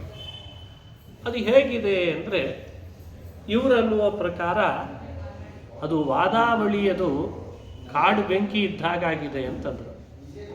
ಅದು ಯಾಕೆ ಕಾಡು ಬೆಂಕಿ? ವಾದ ಅನ್ನೋ ಶಬ್ದದೊಳಗೆ ಸಂಸ್ಕೃತದಲ್ಲಿ ಅಕ್ಷರ ಹಿಂದೆ ಮುಂದೆ ಹಾಕ್ಕೊಂಡ್ರೆ ದಾವ ಅಂತ ಆಗ್ತದೆ. ದಾವ ಅನ್ನೋ ಶಬ್ದ ಸಂಸ್ಕೃತದಲ್ಲಿ ಕಾಡುಗಿಚ್ಚು ಅನ್ನೋ ಅರ್ಥ ಕೊಡ್ತದೆ. ನೋಡಿ, ಇವರು ವಾದಾವಳಿ, ನೀವು ಅವರು ಬರೆದದ್ದಕ್ಕೆ ವ್ಯಾಖ್ಯಾನ ಏನೋ ಬರಲಿಕ್ಕೆ ಹೋದ್ರಿ, ಅದು ಏನಾಗಿಬಿಡ್ತು ನಿಮ್ಮ ವ್ಯಾಖ್ಯಾನ ಅಂದರೆ ಕಾಡು ಬೆಂಕಿ ಆದಾಗಾಯಿತು ಅಂತಂದ್ರೆ. ಕಾಡು ಬೆಂಕಿ ಏನು ಮಾಡ್ತದೆ? ಕಾಡಿನಲ್ಲೇ ಹತ್ಕೊಳ್ತದೆ, ಕಾಡನ್ನೇ ಭಸ್ಮ ಮಾಡಿ ಹಾಕ್ತದೆ, ಕಾಡಿನ ಮರಗಳನ್ನೆಲ್ಲ ಸುಟ್ಟು ಬೂದಿ ಮಾಡಿಬಿಡ್ತದೆ. ಹಾಗೆ ವಾದಾವಳಿ ಅನ್ನೋ ಗ್ರಂಥಕ್ಕೆ ನೀವು ರಚನೆ ಮಾಡಿಕೊಡ್ಲಿಕ್ಕೆ ಹೊರಟ ವ್ಯಾಖ್ಯಾನ ಅನ್ನೋ ಕಾಡು ಬೆಂಕಿ ದಾವಾವಳಿಯ ರೂಪ ತಾಳಿ ಆ ಕಾಲದಲ್ಲಿದ್ದಂಥ ಎಷ್ಟೆಲ್ಲ ದುರ್ವಿಚಾರಗಳು ಅಂತಿದ್ವೋ ಆ ಕಾಡನ್ನು ಚೆನ್ನಾಗಿ ಸುಟ್ಟು ಭಸ್ಮ ಮಾಡಿ ಇವತ್ತು ದಾವಾವಳಿಯಾಗಿ ಪ್ರಜ್ವಲಿಸ್ತಾ ಇದೆ ನಿಮ್ಮ ವ್ಯಾಖ್ಯಾನ ಅಂತಂದ್ರೆ. ಇದು ಈ ಶ್ಲೋಕದ ಭಾವಾರ್ಥ. ಇದು ಹೇಗೆ ಸಾಧ್ಯ ಆಯಿತು? ಬೆಂಕಿ ಚೆನ್ನಾಗಿ ಹರಡಬೇಕು, ಎಲ್ಲ ಕಾಡಿನಲ್ಲಿದ್ದ ಮರಗಳನ್ನು ಸುಡಬೇಕು ಅಂದರೆ ಅದಕ್ಕೆ ಸಹಾಯ ಯಾರ್ದು ಬೇಕು? ಗಾಳಿದು ಬೇಕು. ಗಾಳಿ ಇಲ್ಲದೆ ಇದ್ದರೆ ಬೆಂಕಿ ಎಲ್ಲೆಡೆ ಹರಡಲ್ಲ. ನೀವು ವಾಯುವಂಶ ಪ್ರಸೂತೆ, ವಾಯುದೇವರ ಗ್ರಂಥಕ್ಕೆ ವ್ಯಾಖ್ಯಾನ ಮಾಡಿದ್ದಕ್ಕೆ ಅವರ ವಂಶದಲ್ಲಿ ಸನ್ಯಾಸಿಗಳಾದರು. ಅವರ ವಂಶದಲ್ಲಿ ಬಂದದ್ದಕ್ಕೆ ಗಾಳಿತನ ನಿಮ್ಮೊಳಗೂ ಬಂತು. ಹಾಗಾಗಿ ನೀವು ನಿಮ್ಮ ವ್ಯಾಖ್ಯಾನದ ಬೆಂಕಿ ಕಿಡಿಯಂತಿದ್ರೂ ಗಾಳಿಯ ಸಹಾಯದಿಂದ ಎಲ್ಲ ದುರ್ವಿಚಾರ ಅನ್ನೋ ಕಾಡನ್ನು ಸುಟ್ಟು ಭಸ್ಮ ಮಾಡಿ ಕಾಡು ಬೆಂಕಿಯಂತೆ ಉರಿತಾ ಇದೆ ನಿಮ್ಮ ಗ್ರಂಥ ಅಂತ ವರ್ಣನೆ ಮಾಡ್ತಾರೆ. ನೋಡಿ, ಗ್ರಂಥೋ ವಾದಾವಲೀದ್ರಾಕ್ ಅಭಜತ ವಿದಿತೋ ದುರ್ಮತಾರಣ್ಯದಾಹಾತ್ ಆಪೂರ್ವಾರ್ಧ ಪ್ರತೀಪ ಕ್ರಮ ಪರಿಪಠಿತ ಸ್ವಾಭಿಧಾ ಗೋಚರತ್ವಂ ತಸ್ಯ ಶ್ರೀರಾಘವೇಂದ್ರ ವ್ರತಿವರ ಭವತೋ ವಾಯುವಂಶ ಪ್ರಸೂತೆ ಏತರ್ಹ್ಯುದ್ದೀಪನಂ ಯತ್ತದುಚಿತಮಿತಿ ಮೇ ಮಾನಸೀ ವೃತ್ತಿರಿಂಧೇ. ಭಾವದೀಪಿಕಾ ಅಂತ ಟಿಪ್ಪಣಿಯನ್ನು ಮಂತ್ರಾಲಯ ಪ್ರಭುಗಳು ರಚನೆ ಮಾಡಿಕೊಟ್ಟು, ವಾಯುವಂಶ ಪ್ರಸೂತೆ, ವಾಯುದೇವರ ವಂಶದಲ್ಲೇ ಬಂದ ನೀವು ವಾದಾವಳಿಯನ್ನು ಹೆಸರಿಗೆ ದಾವಾವಳಿಯನ್ನು ಹೆಸರು ಬರುವಂತೆ ಮಾಡಿ ಎಲ್ಲ ದುರ್ವಿಚಾರಗಳ ಕಾಡನ್ನೇ ಸುಟ್ಟು ಭಸ್ಮ ಮಾಡಿ ಬಹಳ ಅದ್ಭುತವಾದ ರೀತಿಯಲ್ಲಿ ನೀವು ಆ ಗ್ರಂಥವನ್ನು ಜಗತ್ತಿಗೆ ಸಮಾಜಕ್ಕೆ ಕೊಟ್ಟು ಮೆರೆಸ್ತಿದ್ದೀರಿ ಅಂತ ವರ್ಣನೆ ಮಾಡ್ತಾರೆ. ಇಂಥ ವಾದಾವಳಿ ಗ್ರಂಥ ಅದರ ವ್ಯಾಖ್ಯಾನದ ಶೈಲಿಯ ವರ್ಣನೆ ಮಾಡಿ ನಮಗೇನು ಸಂದೇಶ ಕೊಡ್ತಾರೆ ಅಂದರೆ, ನಮ್ಮ ಬದುಕಿನಲ್ಲಿ ಭಾಗವತ ಹೇಳ್ತದೆ ನೀನು ಒಂದು ಬೆಂಕಿಯಂತೆ ಇರು ಅಂತ ಹೇಳ್ತದೆ. ಬೆಂಕಿ ಯಾವ ಕಾರಣಕ್ಕೆ ಇರು ಅಂದರೆ ನಿನ್ನತ್ರ ವಿಷಯ ಪದಾರ್ಥಗಳು ಬರದಂತೆ ನೋಡ್ಕೋ ಅಂತ ಅರ್ಥ. ಕಾಮ, ಕ್ರೋಧ, ಲೋಭ, ಮೋಹ, ಮದ, ಮಾತ್ಸರ್ಯ ಬರದಂತೆ ನೋಡ್ಕೋ. ಅದು ಬರದಂತಾಗಬೇಕಾದ್ರೆ ಬೆಂಕಿಯಂತೆ ಇರಬೇಕು. ಅದು ಬೆಂಕಿಯಂತೆ ಇರಬೇಕು ಅಂದ್ರೆ ಅರ್ಥ ಹೊರಗಿನಿಂದ ಬೆಂಕಿಯಂತೆ ಇರೋದಲ್ಲ. ಕೆಲವರು ಭಾರಿ ಸಿಡಿ ಹಾಯ್ತಿರ್ತಾರೆ ಎಲ್ಲರ ಮೇಲೆ, ಸಿಟ್ಟು ಬಂದ ಕೂಡಲೇ ಬೆಂಕಿ ಕಂಡಾಗ ಕಾಣಿಸ್ತಾರೆ, ಅದಲ್ಲ. ಒಳಗಡೆ ವಿಚಾರದಿಂದ ಬೆಂಕಿಯಂತೆ ಇರಬೇಕಂತ. ಸತ್ಯ ವಿಚಾರ, ತತ್ವ ವಿಚಾರ, ಅದು ಭಗವತ್ಪಾದರು ಜಗತ್ತಿಗೆ ಕೊಟ್ಟ ಶಾಸ್ತ್ರ ವಿಚಾರ. ಅದಕ್ಕೆ ಕೃಷ್ಣ ಜ್ಞಾನಾಗ್ನಿ ಸರ್ವಕರ್ಮಾಣಿ ಭಸ್ಮಸಾತ್ ಕುರುತೆ ಅಂತ. ಜ್ಞಾನದ ಅಗ್ನಿ ಉರಿಸ್ಬೇಕು. ಸದ್ವಿಚಾರದ ಕಟ್ಟಿಗೆಗಳನ್ನು ಹಾಕಿ ಜ್ಞಾನದ ಬೆಂಕಿಯನ್ನು ಉರಿಸಿ ಬೆಳಕಿನಲ್ಲಿ ನಮ್ಮನ್ನು ನಾವು ನೋಡ್ಕೊಳ್ಬೇಕು. ದುರ್ವಿಚಾರದ ಕಾಡನ್ನು ಭಸ್ಮ ಮಾಡಬೇಕು. ದುರ್ಯುಕ್ತಿಗಳು ಎಷ್ಟು ದೊಡ್ಡ ದೊಡ್ಡ ದುರ್ಯುಕ್ತಿಗಳು. ಮೊದಲು ಕಮ್ಯುನಿಕೇಷನ್ ಗ್ಯಾಪ್ ಇದ್ದಾಗ ಭಾಳ ಆರಾಮಿದ್ವಿ ನಾವೆಲ್ಲ. ಈಗೆಲ್ಲ ಯೂಟ್ಯೂಬು, ಫೇಸ್ಬುಕ್ಕು ಜಾಸ್ತಿ ಕಮ್ಯುನಿಕೇಷನ್ ಆಗಿ ಲಾಜಿಕ್ಗಳ ಮೂಲಕ ಸಹಜವಾಗಿದ್ದ ದೇವರ ಬಗ್ಗೆ ಅಸ್ತಿತ್ವವೇ ನಮ್ಮಲ್ಲಿ ಅಳಗಾಡ್ಲಿಕ್ಕೆ ಶುರು ಆಗಿಬಿಟ್ಟು. ನಾವು ಬರುತ್ತೆ ದೇವರಲ್ಲಿ ಶ್ರದ್ಧೆ ನಂಬಿಕೆ ಇಟ್ಟುಕೊಂಡು ಹುಟ್ಟಿದವರು. ನಮ್ಮನ್ನು ಬೆಳೆಸುವಾಗಲೇ ಹಾಗೆ, ನಾವು ಬೆಳೆದದ್ದೇ ಹಾಗೆ. ಅಂಥ ಗಾಳಿ, ಅಂಥ ನೀರು, ಅಂಥ ಭೂಮಿಯಲ್ಲಿ ಹುಟ್ಟಿದ ನಮ್ಮನ್ನು ಲಾಜಿಕ್ಗಳ ಮೂಲಕ ಎಲ್ಲ ರೀತಿಯಿಂದಲೂ ನಮ್ಮನ್ನು ಅಳಿಗಾಡಿಸ್ಲಿಕ್ಕೆ ಶುರು ಮಾಡಿ ಕಮ್ಯುನಿಕೇಷನ್ ಜಾಸ್ತಿ ಆದದ್ರ ಪರಿಸ್ಥಿತಿ ಅಂತ ಅನ್ಬೋದು. ಅದಕ್ಕೆ ಇಂಥ ದುರ್ವಿಚಾರಗಳ ಕಾಡು ಯಾವಾಗಲೂ ಅಲ್ಲಲ್ಲಿ ಬೆಳೀಲಿಕ್ಕೆ ಶುರು ಆಗ್ತದೆ. ನಮ್ಮ ಹೃದಯ ಭೂಮಿಯಲ್ಲಿ ಅಂಥ ಕಾಡು ಬೆಳೀಲಿಕ್ಕೆ ಅವಕಾಶ ಮಾಡಬಾರ್ದು. ಅದನ್ನು ಜ್ಞಾನದ ಅಗ್ನಿಯಿಂದ ಸುಟ್ಟು ಭಸ್ಮ ಮಾಡ್ತಿರಬೇಕು. ಸದ್ವಿಚಾರದ ಬೆಳಕನ್ನು ಚೆಲ್ತಿರ್ಬೇಕು. ಅದೇ ವಾದಾವಳಿ ಗ್ರಂಥದಿಂದ ಜಗತ್ತಿಗೆ ಮಂತ್ರಾಲಯ ಗುರು ಸಾರ್ವಭೌಮರು ವ್ಯಾಖ್ಯಾನದ ನೆಪದಲ್ಲಿ ಲೋಕಕ್ಕೆಲ್ಲ ಹೀಗೆ ಬೆಂಕಿಯಂತೆ ಪ್ರಜ್ವಲಿಸುವ ಹಾಗೆ ಮಾಡಿದರು. ಇದು ಸಂದೇಶವಾಗಿ ತಿಳ್ಕೊಳ್ರಿ ಅಂತ. ಇನ್ನೊಂದು, ಮಂತ್ರಾಲಯ ಪ್ರಭುಗಳು ಚಂದ್ರಿಕಾ ಅಂತ ಒಂದು ವ್ಯಾಸರಾಜರ ಗ್ರಂಥ, ಚಂದ್ರಿಕಾ ಗ್ರಂಥ ಮೊದಲು ವರ್ಣನೆ ಮಾಡಿದ್ದು ಅಣುಮಧ್ವ ವಿಜಯ, ಅದಕ್ಕೊಂದು ವ್ಯಾಖ್ಯಾನ ಬರ್ತಿದ್ದಾರೆ. ಅದಾದ ಮೇಲೆ ವರ್ಣನೆ ಮಾಡ್ತಾ ಇರೋದು ವಾದಾವಳಿ ಅಂತ, ಅದಕ್ಕೆ ಭಾವದೀಪಿಕಾ. ಚಂದ್ರಿಕಾ ಅಂತ ತಾತ್ಪರ್ಯ ಚಂದ್ರಿಕಾ ವ್ಯಾಸರಾಜರು ಬರೆದ ಗ್ರಂಥ. ಆ ವ್ಯಾಸರಾಜರ ಗ್ರಂಥಗಳೇ ಅದ್ಭುತ. ಇದೆಲ್ಲೂ ಕಥೆಗಳಿಲ್ಲ. ಇಲ್ಲಿ ಭಾಗವತ ರಾಮಾಯಣದ ಕಥೆಗಳಂತೆ ಗುರುಗುಣಸ್ತವನ ಅಲ್ಲ. ಆ ಗ್ರಂಥಗಳೆಲ್ಲ ತಲೆಯಲ್ಲಿ ಬರ್ಲಿಕ್ಕೆ ಏನ್ ಬೇಕೋ ಆ ಥರದ ಸ್ತೋತ್ರ ಮಾಡ್ತಾರೆ. ಅದೇ ಗುರುಗುಣಸ್ತವನ. ವ್ಯಾಸರಾಜರು 3 ಗ್ರಂಥಗಳು ಬಹಳ ಅದ್ಭುತವಾಗಿ ಬರೆದಿದ್ದಾರೆ. ಒಂದು ನ್ಯಾಯಾಮೃತ ಅಂತ, ಇನ್ನೊಂದು ತರ್ಕತಾಂಡವ, ಮತ್ತೊಂದು ತಾತ್ಪರ್ಯ ಚಂದ್ರಿಕಾ ಅಂತ 3 ಗ್ರಂಥ ಬರೆದಿದ್ದಾರೆ. ಆ 3 ಗ್ರಂಥಗಳನ್ನು ವಾದೀಂದ್ರ ತೀರ್ಥರೇ ಹಿಂದೆ ವರ್ಣಿಸುವಾಗ ಲಕ್ಷ್ಮೀ ನರಸಿಂಹದೇವರ 3 ಕಣ್ಣುಗಳಿದ್ದಾಗಿದೆ ಅಂತಂದ್ರು. ನೇತ್ರಾಣೀವತ್ರಯೋಪಿ ತ್ರಿಜಗತಿ ನೃಹರೇಃ ಇಂಧತೆ ಯತ್ ಪ್ರಬಂಧಾಃ. ಇದು ವಾದೀಂದ್ರ ತೀರ್ಥರ ಮಾತು. ಗೃಹರೇಹೇ ತ್ರೀಣಿ ನೇತ್ರಾಣೀವ. ಲಕ್ಷ್ಮೀ ನರಸಿಂಹದೇವರ 3 ಕಣ್ಣುಗಳು ಕಂಡಾಗ ಕಾಣಿಸ್ತಾ ಇದೆ ನಿಮ್ಮ ಈ 3 ಗ್ರಂಥಗಳು ಅಂತಾರೆ ವಾದೀಂದ್ರ ತೀರ್ಥ. ಅದರಲ್ಲಿ ಚಂದ್ರಿಕಾ ಅನ್ನೋ ಒಂದು ಕಣ್ಣು, ನರಸಿಂಹದೇವರ ಒಂದು ಕಣ್ಣು. ಆ ಚಂದ್ರಿಕಾಕ್ಕೆ ಮಂತ್ರಾಲಯ ಗುರು ಸಾರ್ವಭೌಮರು ಪ್ರಕಾಶ ಅಂತ ವ್ಯಾಖ್ಯಾನ ಬರೆದಿದ್ದಾರೆ. ಪ್ರಕಾಶ ಅಂತ ಹೆಸರಿಟ್ಟರು, ವ್ಯಾಖ್ಯಾನ ಬರೆದು 2 ಅಧ್ಯಾಯ, ಒಟ್ಟು 4 ಅಧ್ಯಾಯಕ್ಕೆ 2 ಅಧ್ಯಾಯಕ್ಕೆ ವ್ಯಾಸರಾಜರು ಚಂದ್ರಿಕಾ ಗ್ರಂಥ ಬರೆದರೆ 2 ಅಧ್ಯಾಯಕ್ಕೆ ಮಂತ್ರಾಲಯ ಗುರು ಸಾರ್ವಭೌಮರು ವ್ಯಾಖ್ಯಾನ ಬರೆದು ಪ್ರಕಾಶ ಅಂತ ಹೆಸರಿಟ್ಟಿದ್ದಾರೆ. ವಾದೀಂದ್ರ ತೀರ್ಥರು ಆ ಪ್ರಕಾಶ ಗ್ರಂಥ ಹೇಗಿದೆ ಅಂತ ವರ್ಣನೆ ಮಾಡ್ತಾರೆ. ವಂದಾರು ಪ್ರಾಣಿಚೇತಃ ಶ್ರಿತತಿಮಿರ ಪರೀಭಾವ ಕೌಶಲ್ಯ ಭಾಜಃ ತೇಜಸ್ತೆ ರಾಘವೇಂದ್ರ ವ್ರತಿವರ ಕಿಮಿತಿ ಶ್ರೀಮತೋ ವರ್ಣಯಾಮಃ. ಏನೈಷಾ ಚಂದ್ರಿಕಾಪಿ ತ್ರಿಭುವನ ವಿಶದಾ ಸತ್ಪಥೋದಂಚಿತ ಶ್ರೀಃ ಲೇಭೆ ಸರ್ವಜ್ಞ ಮೌಲಿ ಪ್ರಕಟಿತ ವಿಭವ ತ್ವತ್ತ ಏವ ಪ್ರಕಾಶಃ. ಸರ್ವಜ್ಞ ಮೌಲಿ ಪ್ರಕಟಿತ ವಿಭವ ತ್ವತ್ತ ಏವ ಪ್ರಕಾಶಂ.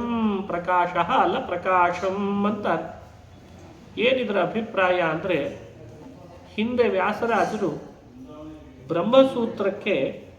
ಬ್ರಹ್ಮಸೂತ್ರಕ್ಕೆ ಮಧ್ವಾಚಾರ್ಯರು ಭಾಷ್ಯ ರಚನೆ ಮಾಡಿದ್ರು, ಬ್ರಹ್ಮಮೀಮಾಂಸಾ ಶಾಸ್ತ್ರಕ್ಕೆ. ಆ ಭಾಷ್ಯಕ್ಕೆ ಜಯತೀರ್ಥರು ತತ್ವಪ್ರಕಾಶಿಕಾ ಅಂತ ಟೀಕೆಯನ್ನು ರಚನೆ ಮಾಡಿ, ಆ ತತ್ವಪ್ರಕಾಶಿಕಾ ಟೀಕೆಗೆ ವ್ಯಾಸರಾಜರು ತಾತ್ಪರ್ಯ ಚಂದ್ರಿಕಾ ಅಂತ ಬರೆದರು. ತಾತ್ಪರ್ಯ ಚಂದ್ರಿಕಾಕ್ಕೆ ಮಂತ್ರಾಲಯ ಪ್ರಭುಗಳು ಪ್ರಕಾಶ ಅಂತ ಬರೆದರು. ನೋಡಿ, ಇದೊಂದು ಗ್ರಂಥ ಗೊತ್ತಾಗಬೇಕಾದ್ರೆ ಈ ಪರಂಪರೆ ಗೊತ್ತಿರಬೇಕು.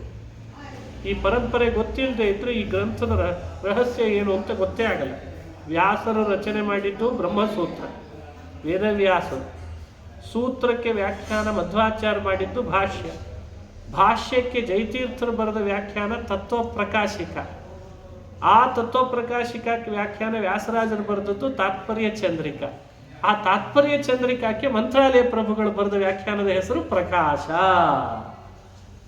ಬ್ರಹ್ಮಸೂತ್ರ ಅದು ನೆನಪಿರಬೇಕು, ಭಾಷ್ಯ ನೆನಪಿರಬೇಕು, ಚಂದ್ರಿಕಾ ಅಲ್ಲ ತತ್ವಪ್ರಕಾಶಿಕಾ ನೆನಪಿರಬೇಕು, ಜಯತೀರ್ಥರದ್ದು ಟೀಕೆ ಅಷ್ಟೇ ಅಲ್ಲ, ವ್ಯಾಸರಾಜನ ಚಂದ್ರಿಕೆ ಗೊತ್ತಿರಬೇಕು. ಇಷ್ಟು ಗೊತ್ತಿದ್ರೆ ವ್ಯಾಖ್ಯಾನ ಮಾಡ್ಲಿಕ್ಕೆ ಬರ್ತದೆ ಪ್ರಕಾಶ. ಆ ಪ್ರಕಾಶ ವ್ಯಾಖ್ಯಾನ ಅಷ್ಟು ಅದ್ಭುತ ಅಂತ, ಎಲ್ಲದಕ್ಕೂ ವ್ಯಾಖ್ಯಾನ ಅಂತ. ಅದಕ್ಕೆ ಹೇಳ್ತಾರೆ ವಾದೀಂದ್ರ ತೀರ್ಥರು, ನೀವು ಯಾವಾಗ ಪ್ರಕಾಶ ಅನ್ನೋ ಗ್ರಂಥ ಬರೆದು ಕೊಟ್ರಿ, ಅದು ಏನಾಯ್ತು, ಅಲ್ಲಿವರೆಗೂ ಚಂದ್ರಿಕಾ ಗ್ರಂಥ ಹಾಗೆ ಇತ್ತು. ವಿಜಯೇಂದ್ರ ತೀರ್ಥರು ಅದನ್ನು ವ್ಯಾಖ್ಯಾನ ಮಾಡಿದ್ರು. ಯಾಕೆಂದ್ರೆ ವಿಜಯೇಂದ್ರ ತೀರ್ಥರ ಗುರುಗಳೇ ವ್ಯಾಸರಾಜರು. ಅವರಿಗೆ ಅದರ ಬಗ್ಗೆ ಸಾಕಷ್ಟು, ವಿಜಯೇಂದ್ರ ತೀರ್ಥರ ಗುರುಗಳೇ ವ್ಯಾಸರಾಜರಾದ್ರಿಂದ ಚಂದ್ರಿಕೆಯ ಬಗ್ಗೆ ಬೇಕಾದಷ್ಟು ಅವರಿಗೆ ವ್ಯಾಖ್ಯಾನ ಇತ್ತು, ಅವರಿಗೆ ಮನಸ್ಸಿನಲ್ಲಿ ಬಹಳಷ್ಟು ವಿವರಣೆ ಇತ್ತು. ಗುರು ಸಾರ್ವಭೌಮರು ಯಾವಾಗ ಪ್ರಕಾಶ ಅಂತ ವ್ಯಾಖ್ಯಾನ ಮಾಡಿದ್ರೋ ಆವಾಗ ಅದರ ಅರ್ಥ ಎಲ್ರಿಗೂ ಆಗ್ಲಿಕ್ಕೆ ಶುರು ಆಯ್ತಂತೆ. ಅಲ್ಲಿವರೆಗೂ ಅದರ ಅರ್ಥ ಆಗ್ತಾ ಇರಲಿಲ್ಲ. ಚಂದ್ರಿಕಾನ ನಮಗೆ ಬೇಡ, ಚಂದ್ರಿಕಾ ನಮಗೆ ಓದ್ಲಿಕ್ಕೆ ಆಗಲ್ಲ, ಹೀಗೆ ಅಂತಿದ್ರಂತೆ ಬಹಳ ಜನ. ಇವರ ಪ್ರಕಾಶ ವ್ಯಾಖ್ಯಾನ ಬಂದ ಕೂಡ್ಲೇನೆ ಚಂದ್ರಿಕೆಗೆ ಪ್ರಕಾಶ ಬರೋದ್ರಲ್ಲ, ಚಂದ್ರಿಕೆ ಅಂದ್ರೆ ಒಂದು ಬೆಳಕು, ಆ ಬೆಳಕಿಗೆ ಇವರು ಹೆಸರಿಟ್ಟದ್ದು ಏನು ವ್ಯಾಖ್ಯಾನ ಬರೆದು ಪ್ರಕಾಶ ಅಂತ. ಎಲ್ಲ ಜನಸಾಮಾನ್ಯರಿಗೂ ಕೂಡ ಅದು ಅರ್ಥ ಆಗ್ಲಿಕ್ಕೆ ಶುರು ಆಯ್ತಂತೆ. ಅದನ್ನು ಇಲ್ಲಿ ಹೇಳುವಾಗಂತಾರೆ ಕವಿಗಳು, ಚಂದ್ರಿಕೆ ಅಂದ್ರೆ ಬೆಳಕು, ಆ ಬೆಳಕಿಗೆ ಮತ್ತೊಂದು ಬೆಳಕು ಹಚ್ಚಿದವರು ನೀವು ಅಂತ.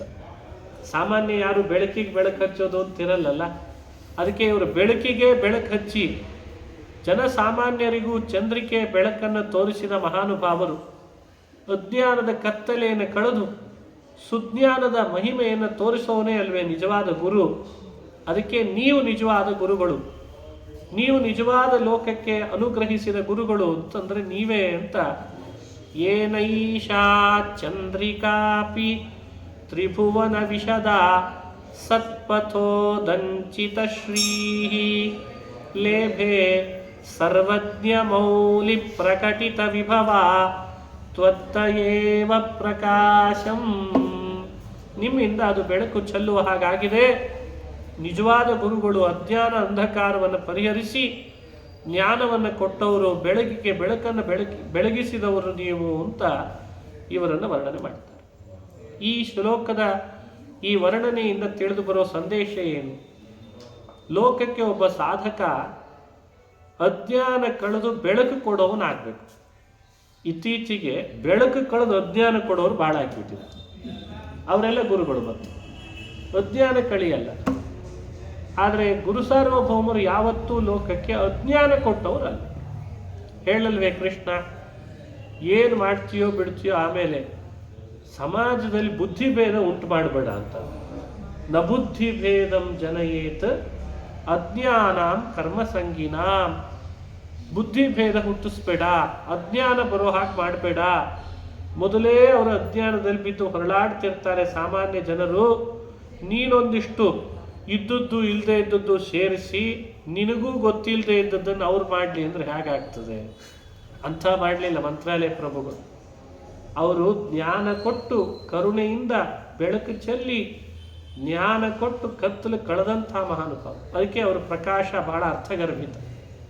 ಭಾವದೀಪ ಅದು ಅರ್ಥಗರ್ಭಿತ. ಎಲ್ಲ ಗ್ರಂಥಕ್ಕೆ ವ್ಯಾಖ್ಯಾನದ ಹೆಸರಿಡುವಾಗಲೇ ದೀಪ, ಪ್ರಕಾಶ, ಆ ಹೆಸರಿನಲ್ಲೇ ಒಂದು ಮಹತ್ವ ಇಡ್ತಾರೆ. ಇದನ್ನು ಯಾರು ಅಳವಡಿಸ್ಕೊಳ್ತಾರೆ ಅವರಿಗೆಲ್ಲ ಬೆಳಕು ಚೆಲ್ತದೆ. ಹಾಗಾಗಿ ಒಬ್ಬೊಬ್ಬ ವ್ಯಕ್ತಿ ಸಮಾಜದಲ್ಲಿ ಸಾಧ್ಯವಾದರೆ ಬೆಳಕು ಕೊಡೋ ಕೆಲಸ ಮಾಡಬೇಕು, ಕತ್ತಲು ಕಳಿಯೋ ಕೆಲಸ ಮಾಡಬೇಕು. ಅಸತೋಮ ಸದ್ಗಮಯ ತಮಸೋಮ ಜ್ಯೋತಿರ್ಗಮಯ ಮೃತ್ಯೋರ್ಮಾ ಅಮೃತಂಗಮಯ. ಮಂತ್ರಾಲಯ ಪ್ರಭುಗಳು ಗುರು ಸಾರ್ವಭೌಮರು ಆ ಕೆಲಸ ಮಾಡ್ತಾರೆ. ಅವರ ಗ್ರಂಥದಿಂದಲೂ ಕತ್ತಲು ಕಳೀತಾರೆ, ಮಾತಿನಿಂದಲೂ ಕತ್ತಲು ಕಳೀತಾರೆ, ತಪಸ್ಸಿನಿಂದಲೂ ಕತ್ತಲು ಕಳೀತಾರೆ, ಬೆಳಕು ಕೊಡ್ತಾ ಬರ್ತಾರೆ. ಅಂಥ ಬೆಳಕು ಕೊಟ್ಟದಂತಹ ಮಹಾನುಭಾವರು ನೀವು ಅಂತ ಅವರನ್ನು ಮೊರೆ ಹೋಗ್ಬೇಕಂತ. ಇದು 18ನೇ ಶ್ಲೋಕದಲ್ಲಿ ಗುರು ಸಾರ್ವಭೌಮರ ಪ್ರಕಾಶ ಅನ್ನೋ ಗ್ರಂಥದ ಮಹಿಮೆಯನ್ನು ವರ್ಣನೆ ಮಾಡ್ತಾರೆ. 19ನೇ ಶ್ಲೋಕದಲ್ಲಿ ಗುರು ಸಾರ್ವಭೌಮರ ವ್ಯಾಖ್ಯಾನ ಪರಿಮಳ ಅಂತ ಕೇಳ್ತೀವಿ. ಆ ಪರಿಮಳದ ಬಗ್ಗೆ ವರ್ಣನೆ ಮಾಡ್ತಾರೆ. ಅದು ತುಂಬ ಅದ್ಭುತವಾಗೇ ಇದೆ. ಅದನ್ನು ನೋಡೋಣ. ಸ್ವಲ್ಪ ಹೊತ್ತು ಸಮರ್ಪಣ ಗದ್ಯ, ಅದರ ಬಗ್ಗೆ ಒಂದು 4 ಮಾತನ್ನು ಹೇಳ್ತೇನೆ. ಸರ್ವ ಸಮರ್ಪಣ ಗದ್ಯ ಅಂತ ಮಂತ್ರಾಲಯ ಪ್ರಭುಗಳು 2 ಗದ್ಯಗಳನ್ನು ವಿಶೇಷ ರಚನೆ ಮಾಡಿಕೊಟ್ರು. ಒಂದು ಪ್ರಾತಃ ಸಂಕಲ್ಪ ಗದ್ಯ, ಇನ್ನೊಂದು ಸರ್ವ ಸಮರ್ಪಣ ಗದ್ಯ ಅಂತ. ನಾವು ದಿನ ಮಾಡೋ ಕರ್ಮಗಳನ್ನು ದೇವರು ಮಾಡಿಸ್ತಾನೆ, ವಾಯು ಮಾಡಿಸ್ತಾನೆ ಅಂತ ಸಂಕಲ್ಪ ಮಾಡಲಿ ಅಂತ ಪ್ರಾತಃ ಸಂಕಲ್ಪ ಗದ್ಯ. ಪ್ರಾತಃ ಸಂಕಲ್ಪ ಗದ್ಯ ಅಂದ್ರೆ ಏನು? ಒಂದು ವಾಯುವಿನ ಮಹಿಮೆ, ಇನ್ನೊಂದು ಭಗವಂತನ ಮಹಿಮೆ, ಅದೇ ಪ್ರಾತಃ ಸಂಕಲ್ಪ ಗದ್ಯ. ಸರ್ವ ಸಮರ್ಪಣ ಗದ್ಯ ಅಂದರೆ ಅದೇ ವಾಯು ಮಾಡಿಸಿದ್ದನ್ನು, ಅದೇ ಭಗವಂತ ಮಾಡಿಸಿದ್ದನ್ನು ಅವನೇ ಮಾಡಿಸಿದ ಅಂತ ಸಮರ್ಪಣೆ ಮಾಡೋದೇ ಸರ್ವ ಸಮರ್ಪಣೆ. ಹಾಗಾಗಿ ಬೆಳಗ್ಗೆ ಪ್ರಾತಃ ಸಂಕಲ್ಪ ಗದ್ಯ ಹೇಳೋ ರೂಢಿ, ಸಾಯಂಕಾಲ ಸರ್ವ ಸಮರ್ಪಣ ಗದ್ಯವನ್ನು ಹೇಳೋ ರೂಢಿಯನ್ನು ಶಿಷ್ಟರು ಪಾಲನೆ ಮಾಡಿಕೊಂಡು ಬಂದರು. ಈ ಆಫೀಸಿಗೆ ಹೋದ ಕೂಡಲೇ ಒಂದು ಥಂಬಿಂಗ್ ಇಟ್ಟಿರ್ತಾರೆ. ವಾಪಸ್ ಮನೆಗೆ ಬರಬೇಕಾದ್ರೆ ಚೆಕ್ ಇನ್ ಚೆಕ್ಔಟ್ ಅಂತ 2 ಹೇಳ್ತಾರಲ್ವ. ಚೆಕ್ ಇನ್ ಆಗ್ಲಿಕ್ಕೆ ಒಂದು, ಚೆಕ್ಔಟ್ ಆಗ್ಲಿಕ್ಕೆ ಬರ್ತದ್ದು.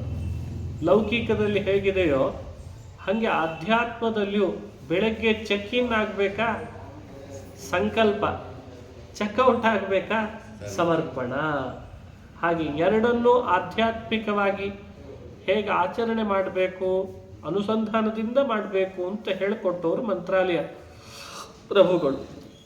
ಅದರಲ್ಲಿ ಸರ್ವ ಸಮರ್ಪಣ ಗದ್ಯ ಅಂದರೆ, ಸಮರ್ಪಣ ಅಂದರೆ ಏನು? ಸಮರ್ಪಣೆ ಅಂದರೆ ಮಾಡಿದ್ದನ್ನು ದೇವರಿಗೆ ಒಪ್ಪಿಸೋದೇ ಸಮರ್ಪಣೆ. ಪ್ರಾತಃ ಪ್ರಭೃತಿ ಸಾಯಾಂತಂ ಸಾಯಾದಿ ಪ್ರಾತರಂ ತಥಾ ಯತ್ಕರೋಮಿ ಜಗನ್ನಾಥ ತದಸ್ತು ತವ ಪೂಜನಂ.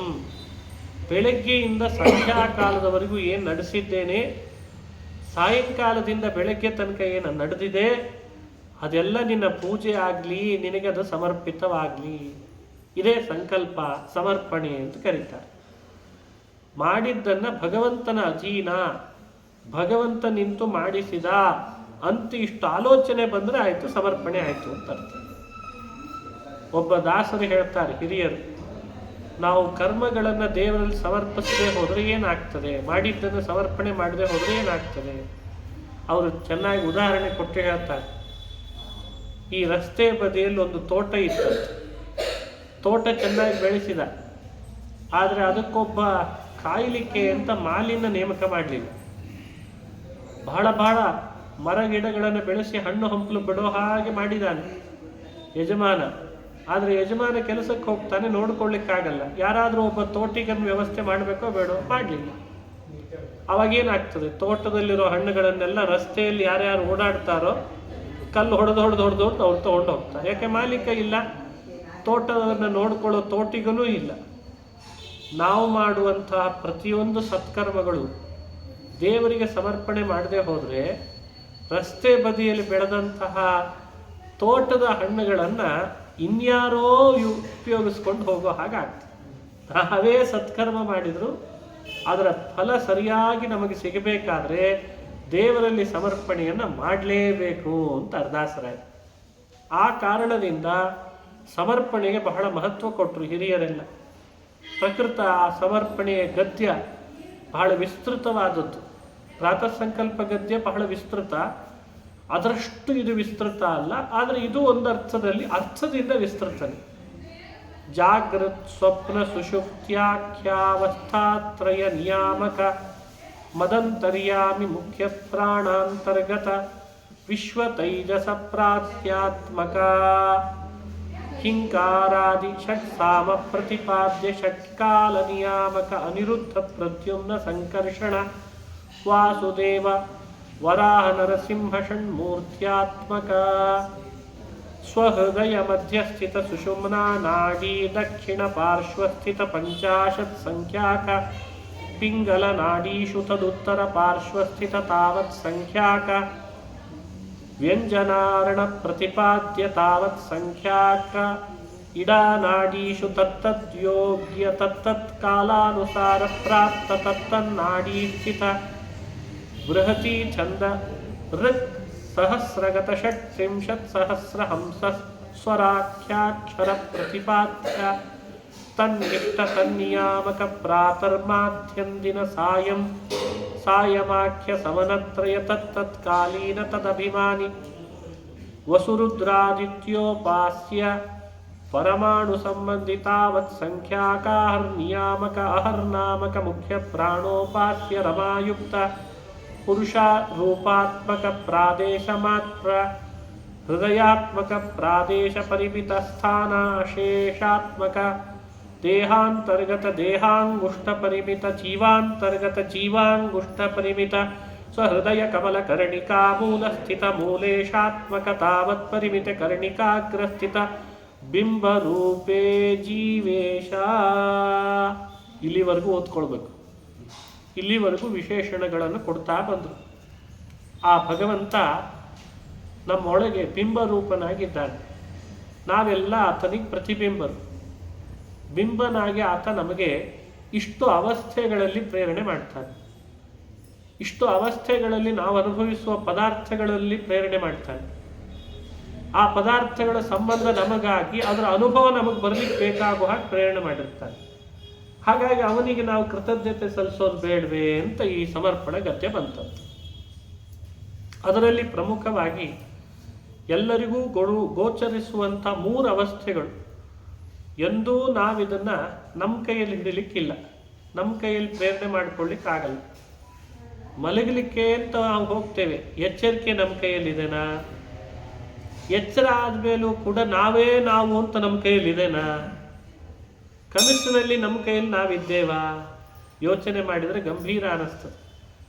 ಆ 3 ಅವಸ್ಥೆಗಳನ್ನು ನಿಯಮನ ಮಾಡುವುದು ಒಳಗಿರುವ ಬಿಂಬರೂಪಿ ಭಗವಂತನ 3 ರೂಪಗಳು.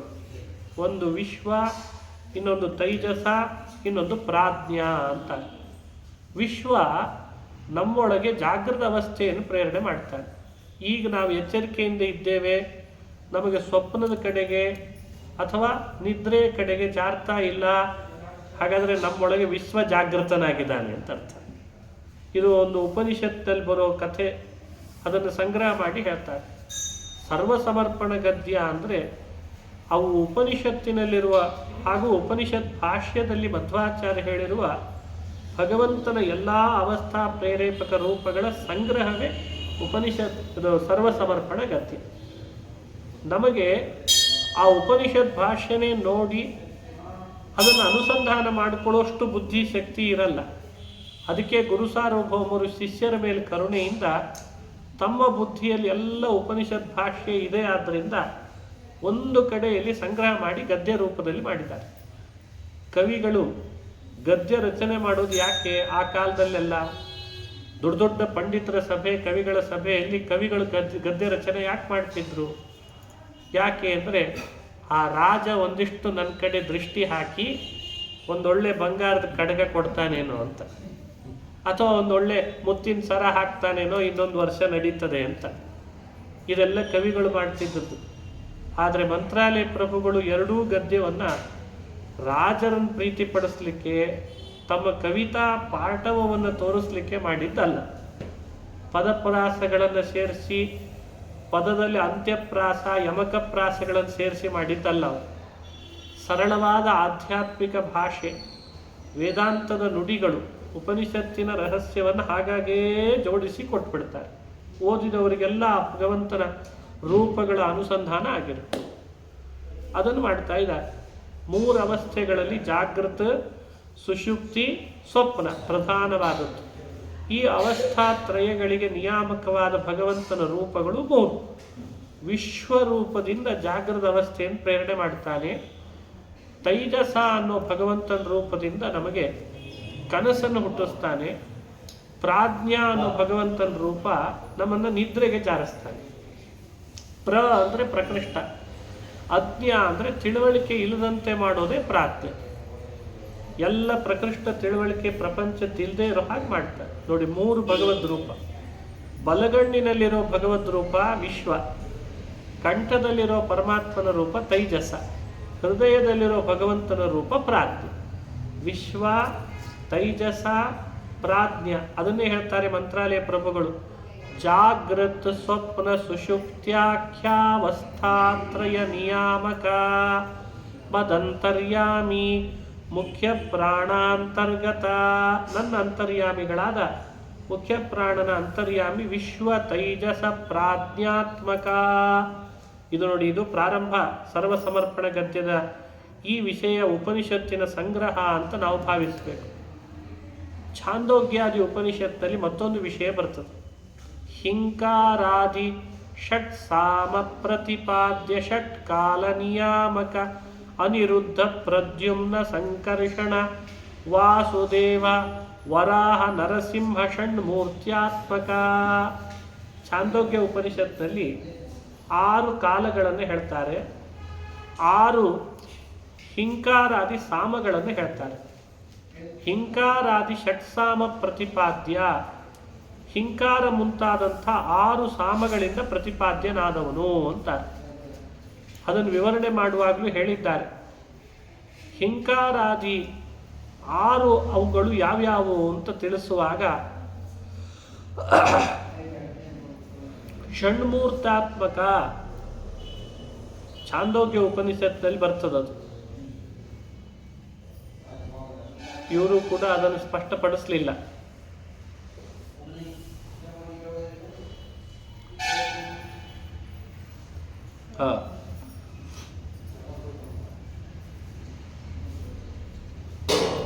ಹಿಂಕಾರ, ಪ್ರಸ್ತಾವ, ಆದಿ, ಪ್ರತಿಹಾರ, ನಿಧನ, ಉಪದ್ರವ, ಹೀಗೆ 6 ಸಾಮಗಳಿದ್ದಾವಂತೆ.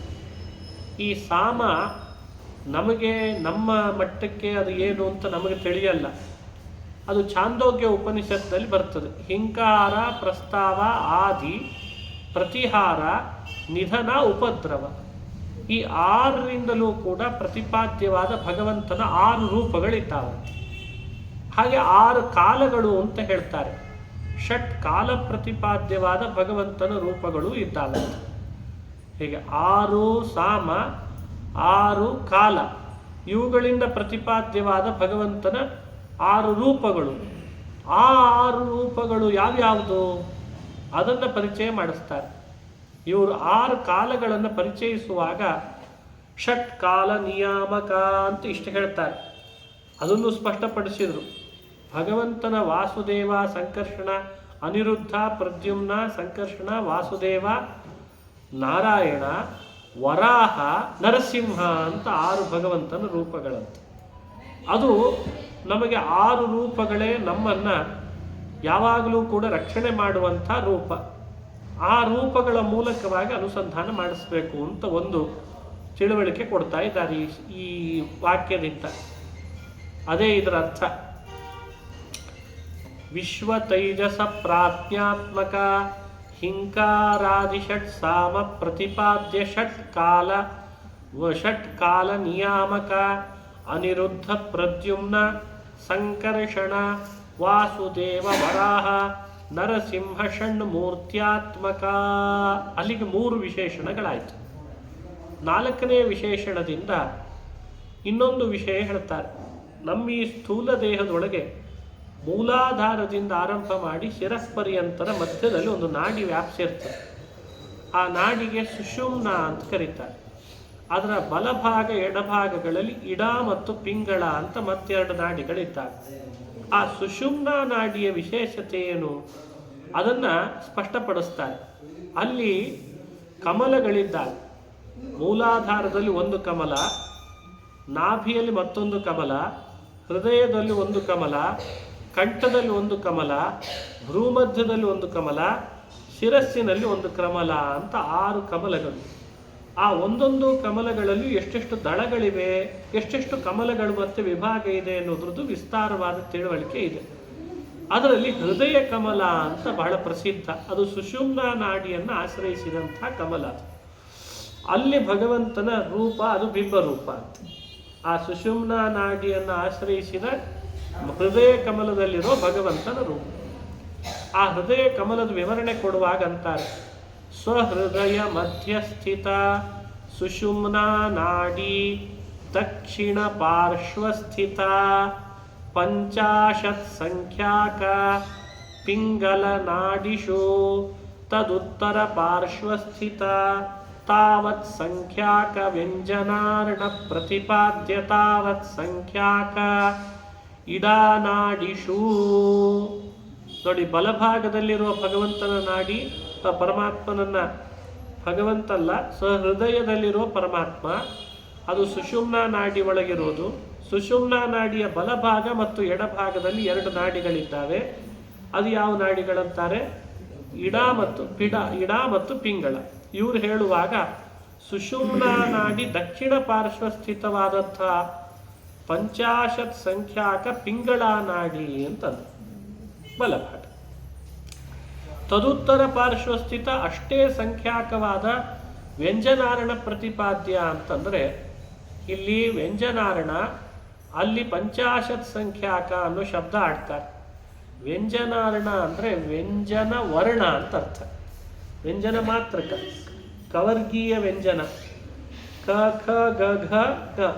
ಆ ವ್ಯಂಜನ ಅರ್ಣ ಅಂದರೆ ಅಕ್ಷರ. ತತ್ಪ್ರತಿಪಾದ್ಯ ಭಗವದ್ ರೂಪ ಅಂತ ಅರ್ಥ. ತತ್ತದ್ಯೋಗ್ಯ ತತ್ತತ್ ಕಾಲಾನುಸಾರ ಪ್ರಾಪ್ತ ತತ್ತನ್ನಾಡಿ ಸ್ಥಿತ ಬೃಹತಿ ಛಂದ ಸಹಸ್ರ ಅಂತ. ನಮ್ಮ ದೇಹದೊಳಗೆ ಬಲಭಾಗ ಎಡಭಾಗಗಳಲ್ಲಿ ಇದೇ ನಾಡಿಗಳದ್ದೇ ದಳದಳಗಳಾದಾಗ ಅವು 72,000 ಆಗ್ತದಂತೆ. 72ರ ಅರ್ಧ 36. ಬಲಭಾಗದಲ್ಲಿ 36,000, ಎಡಭಾಗದಲ್ಲಿ 36,000. ಮನುಷ್ಯನ ಒಟ್ಟು ಆಯುರ್ಮಾನ ಎಷ್ಟು? 100 ವರ್ಷ. ಅಂದರೆ ಏನರ್ಥ? 360 ಅನ್ನೋ ಸಂಖ್ಯೆ 1 ವರ್ಷದ ದಿನಮಾನವಾದರೆ ಅದನ್ನೇ 100ರಿಂದ ಗುಣಿಸಿದರೆ 36,000 ಅಂತ ಆಗ್ತದೆ. ಆ 36,000 ಹಗಲು, 36,000 ರಾತ್ರಿ. ಅದಕ್ಕೆ ಸರಿ ಸಮಾನವಾದ ಸಂಖ್ಯೆಯಲ್ಲೇ ನಮ್ಮ ದೇಹದೊಳಗೆ ನಾಡಿಗಳಿದ್ದಾವೆ. ಬಲಭಾಗದಲ್ಲಿ 36,000, ಎಡಭಾಗದಲ್ಲಿ 36,000. ಇಷ್ಟೇ ಸಿಂಪಲ್ ಆಗಿದೆ. ಇದೇನು ಅರ್ಥ ಮಾಡ್ಕೊಳ್ಳಿಕ್ಕೆ ಆಗದೆ ಇರೋದೇನಲ್ಲ, ಸ್ವಲ್ಪ ಆಸ್ಥೆ ಇಡಬೇಕಷ್ಟೆ. ಅದನ್ನು ನೆನಪಿಟ್ಟುಕೊಳ್ಬೇಕು. ಪ್ರಧಾನ ನಾಡಿ ಸುಷುಮ್ನ, ಅವುಗಳ ಬಲಭಾಗ ಎಡಭಾಗದಲ್ಲಿರೋದು ಇಡಾಪಿಂಗಳ. ಅವುಗಳಿಂದ ಪ್ರಮುಖವಾಗಿ ಹೊರಟಂತಹ ನಾಡಿಗಳು 12 ಇದ್ದಾವೆ. ಆ 12ರ ಮತ್ತೆ ವಿಭಾಗ 101. 101 ಮತ್ತೆ ವಿಭಾಗ ಆಗಿ 36,000 ಆಯ್ತಂತೆ. ಇದು ನಿಜವಾಗಲೂ ನಾಡಿಗಳ ವಿಭಾಗದ ಪದ್ಧತಿ. ಅದರಲ್ಲಿ ಮಂತ್ರಾಲಯ ಪ್ರಭುಗಳು ಅದನ್ನು ಸಂಗ್ರಹ ಮಾಡಿ ಬೃಹತಿ ಛಂದ ಋಕ್ ಸಹಸ್ರಗತ 36,000 ಹಂಸಸ್ವರಾಖ್ಯ ಪ್ರತಿಪಾದ್ಯ ಅಂತ ವ್ಯಾಖ್ಯಾನ ಮಾಡಿದ್ದಾರೆ. ಹೀಗೆ ಮಂತ್ರಾಲಯ ಗುರು ಸಾರ್ವಭೌಮರ ಮಾತಿನ ಮೂಲಕವಾಗಿಯೇ 3 ಅವಸ್ಥೆಗಳ ನಿಯಾಮಕ ಭಗವದ್ ರೂಪ, 6 ಛಂದ ಪ್ರತಿಪಾದ್ಯ ರೂಪ, 6 ಕಾಲ ನಿಯಾಮಕ ಭಗವದ್ ರೂಪ, ಹಾಗೂ ನಮ್ಮ ಹೃದಯ ಕರ್ಣಿಕ, ಹೃದಯದಲ್ಲಿ ವ್ಯಾಪಿಸಿರುವ ಸುಷುಮ್ನಾ ನಾಡಿಯಲ್ಲಿರೋ ಭಗವದ್ ರೂಪ, ಬಲಭಾಗ ಎಡಭಾಗದಲ್ಲಿರುವ ನಾಡಿಯ ಭಗವದ್ ರೂಪ, ಇವೆಲ್ಲವನ್ನು ಸಂಗ್ರಹ ಮಾಡಿ ಕೊಟ್ಟಿವೆ. ಇವು ನಮ್ಮನ್ನು ಪ್ರೇರಣೆ ಮಾಡ್ತಾವೆ. ಹೇಗೆ? ಯಾವಾಗ ತತ್ತದ್ ಯೋಗ್ಯ ತತ್ತತ್ ಕಾಲಾನುಸಾರ ಪ್ರಾಪ್ತ ತತ್ತನ್ನಾಡಿ ಸ್ಥಿತ ಬೃಹತಿ ಛಂದ ಋಕ್ ಸಹಸ್ರಗತ. ಯೋಗ್ಯ ಕಾಲ ಅನುಗುಣವಾಗಿ ಯೋಗ್ಯವಾದ ನಾಡಿಯಲ್ಲಿದ್ದು ಬೃಹತಿ ಛಂದ ಋಕ್ ಸಹಸ್ರಗತನಾದ ಪರಮಾತ್ಮ 36,000 ಹಂಸಸ್ವರಾಖ್ಯ ಪ್ರತಿಪಾದ್ಯನಾಗಿದ್ದಾನೆ. 36,000 ತನ್ನ ರೂಪಗಳಿಂದ ತಾನು ಒಳಗಿದ್ದು ಇವುಗಳಿಂದ ಪ್ರತಿಪಾದ್ಯ. ತನ್ನಿಷ್ಠ, ತನ್ನಿಯಾಮಕ, ಪ್ರಾತರ್ಮಧ್ಯಂದಿನ, ಸಾಯಂ ಆಖ್ಯ ಸವನತ್ರಯ, ಪ್ರಾತರ್ಮಧ್ಯಂದಿನ ಸಾಯಮಾಖ್ಯ ಸವನತ್ರಯ, ತತ್ಕಾಲೀನ ತದಭಿಮಾನಿ ವಸು ರುದ್ರ ಆದಿತ್ಯೋಪಾಸ್ಯ. ಇದು ಮತ್ತೊಂದು ಮಾತು. ಭಗವಂತ ಇಷ್ಟೇ ರೂಪದಿಂದ ಅಲ್ಲ, ನಮ್ಮ ಮೇಲೆ ಕರುಣೆಯಿಂದ ಆ ನಾಡಿಗಳೊಳಗೂ ಇದ್ದು ಅವುಗಳನ್ನು ನಿಯಮನ ಮಾಡಿ ಮನುಷ್ಯನ ಒಟ್ಟು ದಿನದಲ್ಲಿ 3 ಸವನಗಳು ಅಂತ ಬರ್ತಾರೆ. ಮನುಷ್ಯನ 100 ವರ್ಷದ ಆಯುರ್ಮಾನದೊಳಗೂ 3 ಸವನ ಇದೆ. ಒಂದೊಂದು ದಿನದಲ್ಲೂ 3 ಸವನ ಇದೆ. 100 ವರ್ಷದಲ್ಲಿ ಮತ್ತು ದಿನದಲ್ಲಿ ನಾವು ಸವನಗಳನ್ನು ಯೋಚನೆ ಮಾಡಬೇಕು. ಪ್ರಾತಃ ಸವನ, ಮಧ್ಯಾಹ್ನ ಸವನ, ಸಾಯಂ ಸವನ ಅಂತ. ಪ್ರಾತಃ ಸವನಕ್ಕೆ ವಸು, ಮಧ್ಯಾಹ್ನ ಸವನಕ್ಕೆ ರುದ್ರ, ಸಾಯಂ ಸವನಕ್ಕೆ ಆದಿತ್ಯ. ಅವರೊಳಗಿದ್ದು ಭಗವಂತ ಅವರನ್ನು ಪ್ರೇರಣೆ ಮಾಡಿ ಸವನತ್ರಯದಲ್ಲಿ ನಮ್ಮನ್ನು ಯೋಜನೆ ಮಾಡಿಸ್ತಾನೆ. ಅದನ್ನು ತಿಳಿಬೇಕು ನೋಡಿ. ಅದನ್ನೇ ತನ್ನಿಷ್ಠ, ತನ್ನಿಯಾಮಕ, ಪ್ರಾತರ್ ಮಧ್ಯಂದಿನ ಸಾಯಮಾಖ್ಯ ಸವನತ್ರಯ, ತತ್ಕಾಲೀನ ತದಭಿಮಾನಿ ವಸು ರುದ್ರ ಆದಿತ್ಯ ಉಪಾಸ್ಯನಾಗಿ ಪರಮಾತ್ಮ ಇದ್ದಾನೆ.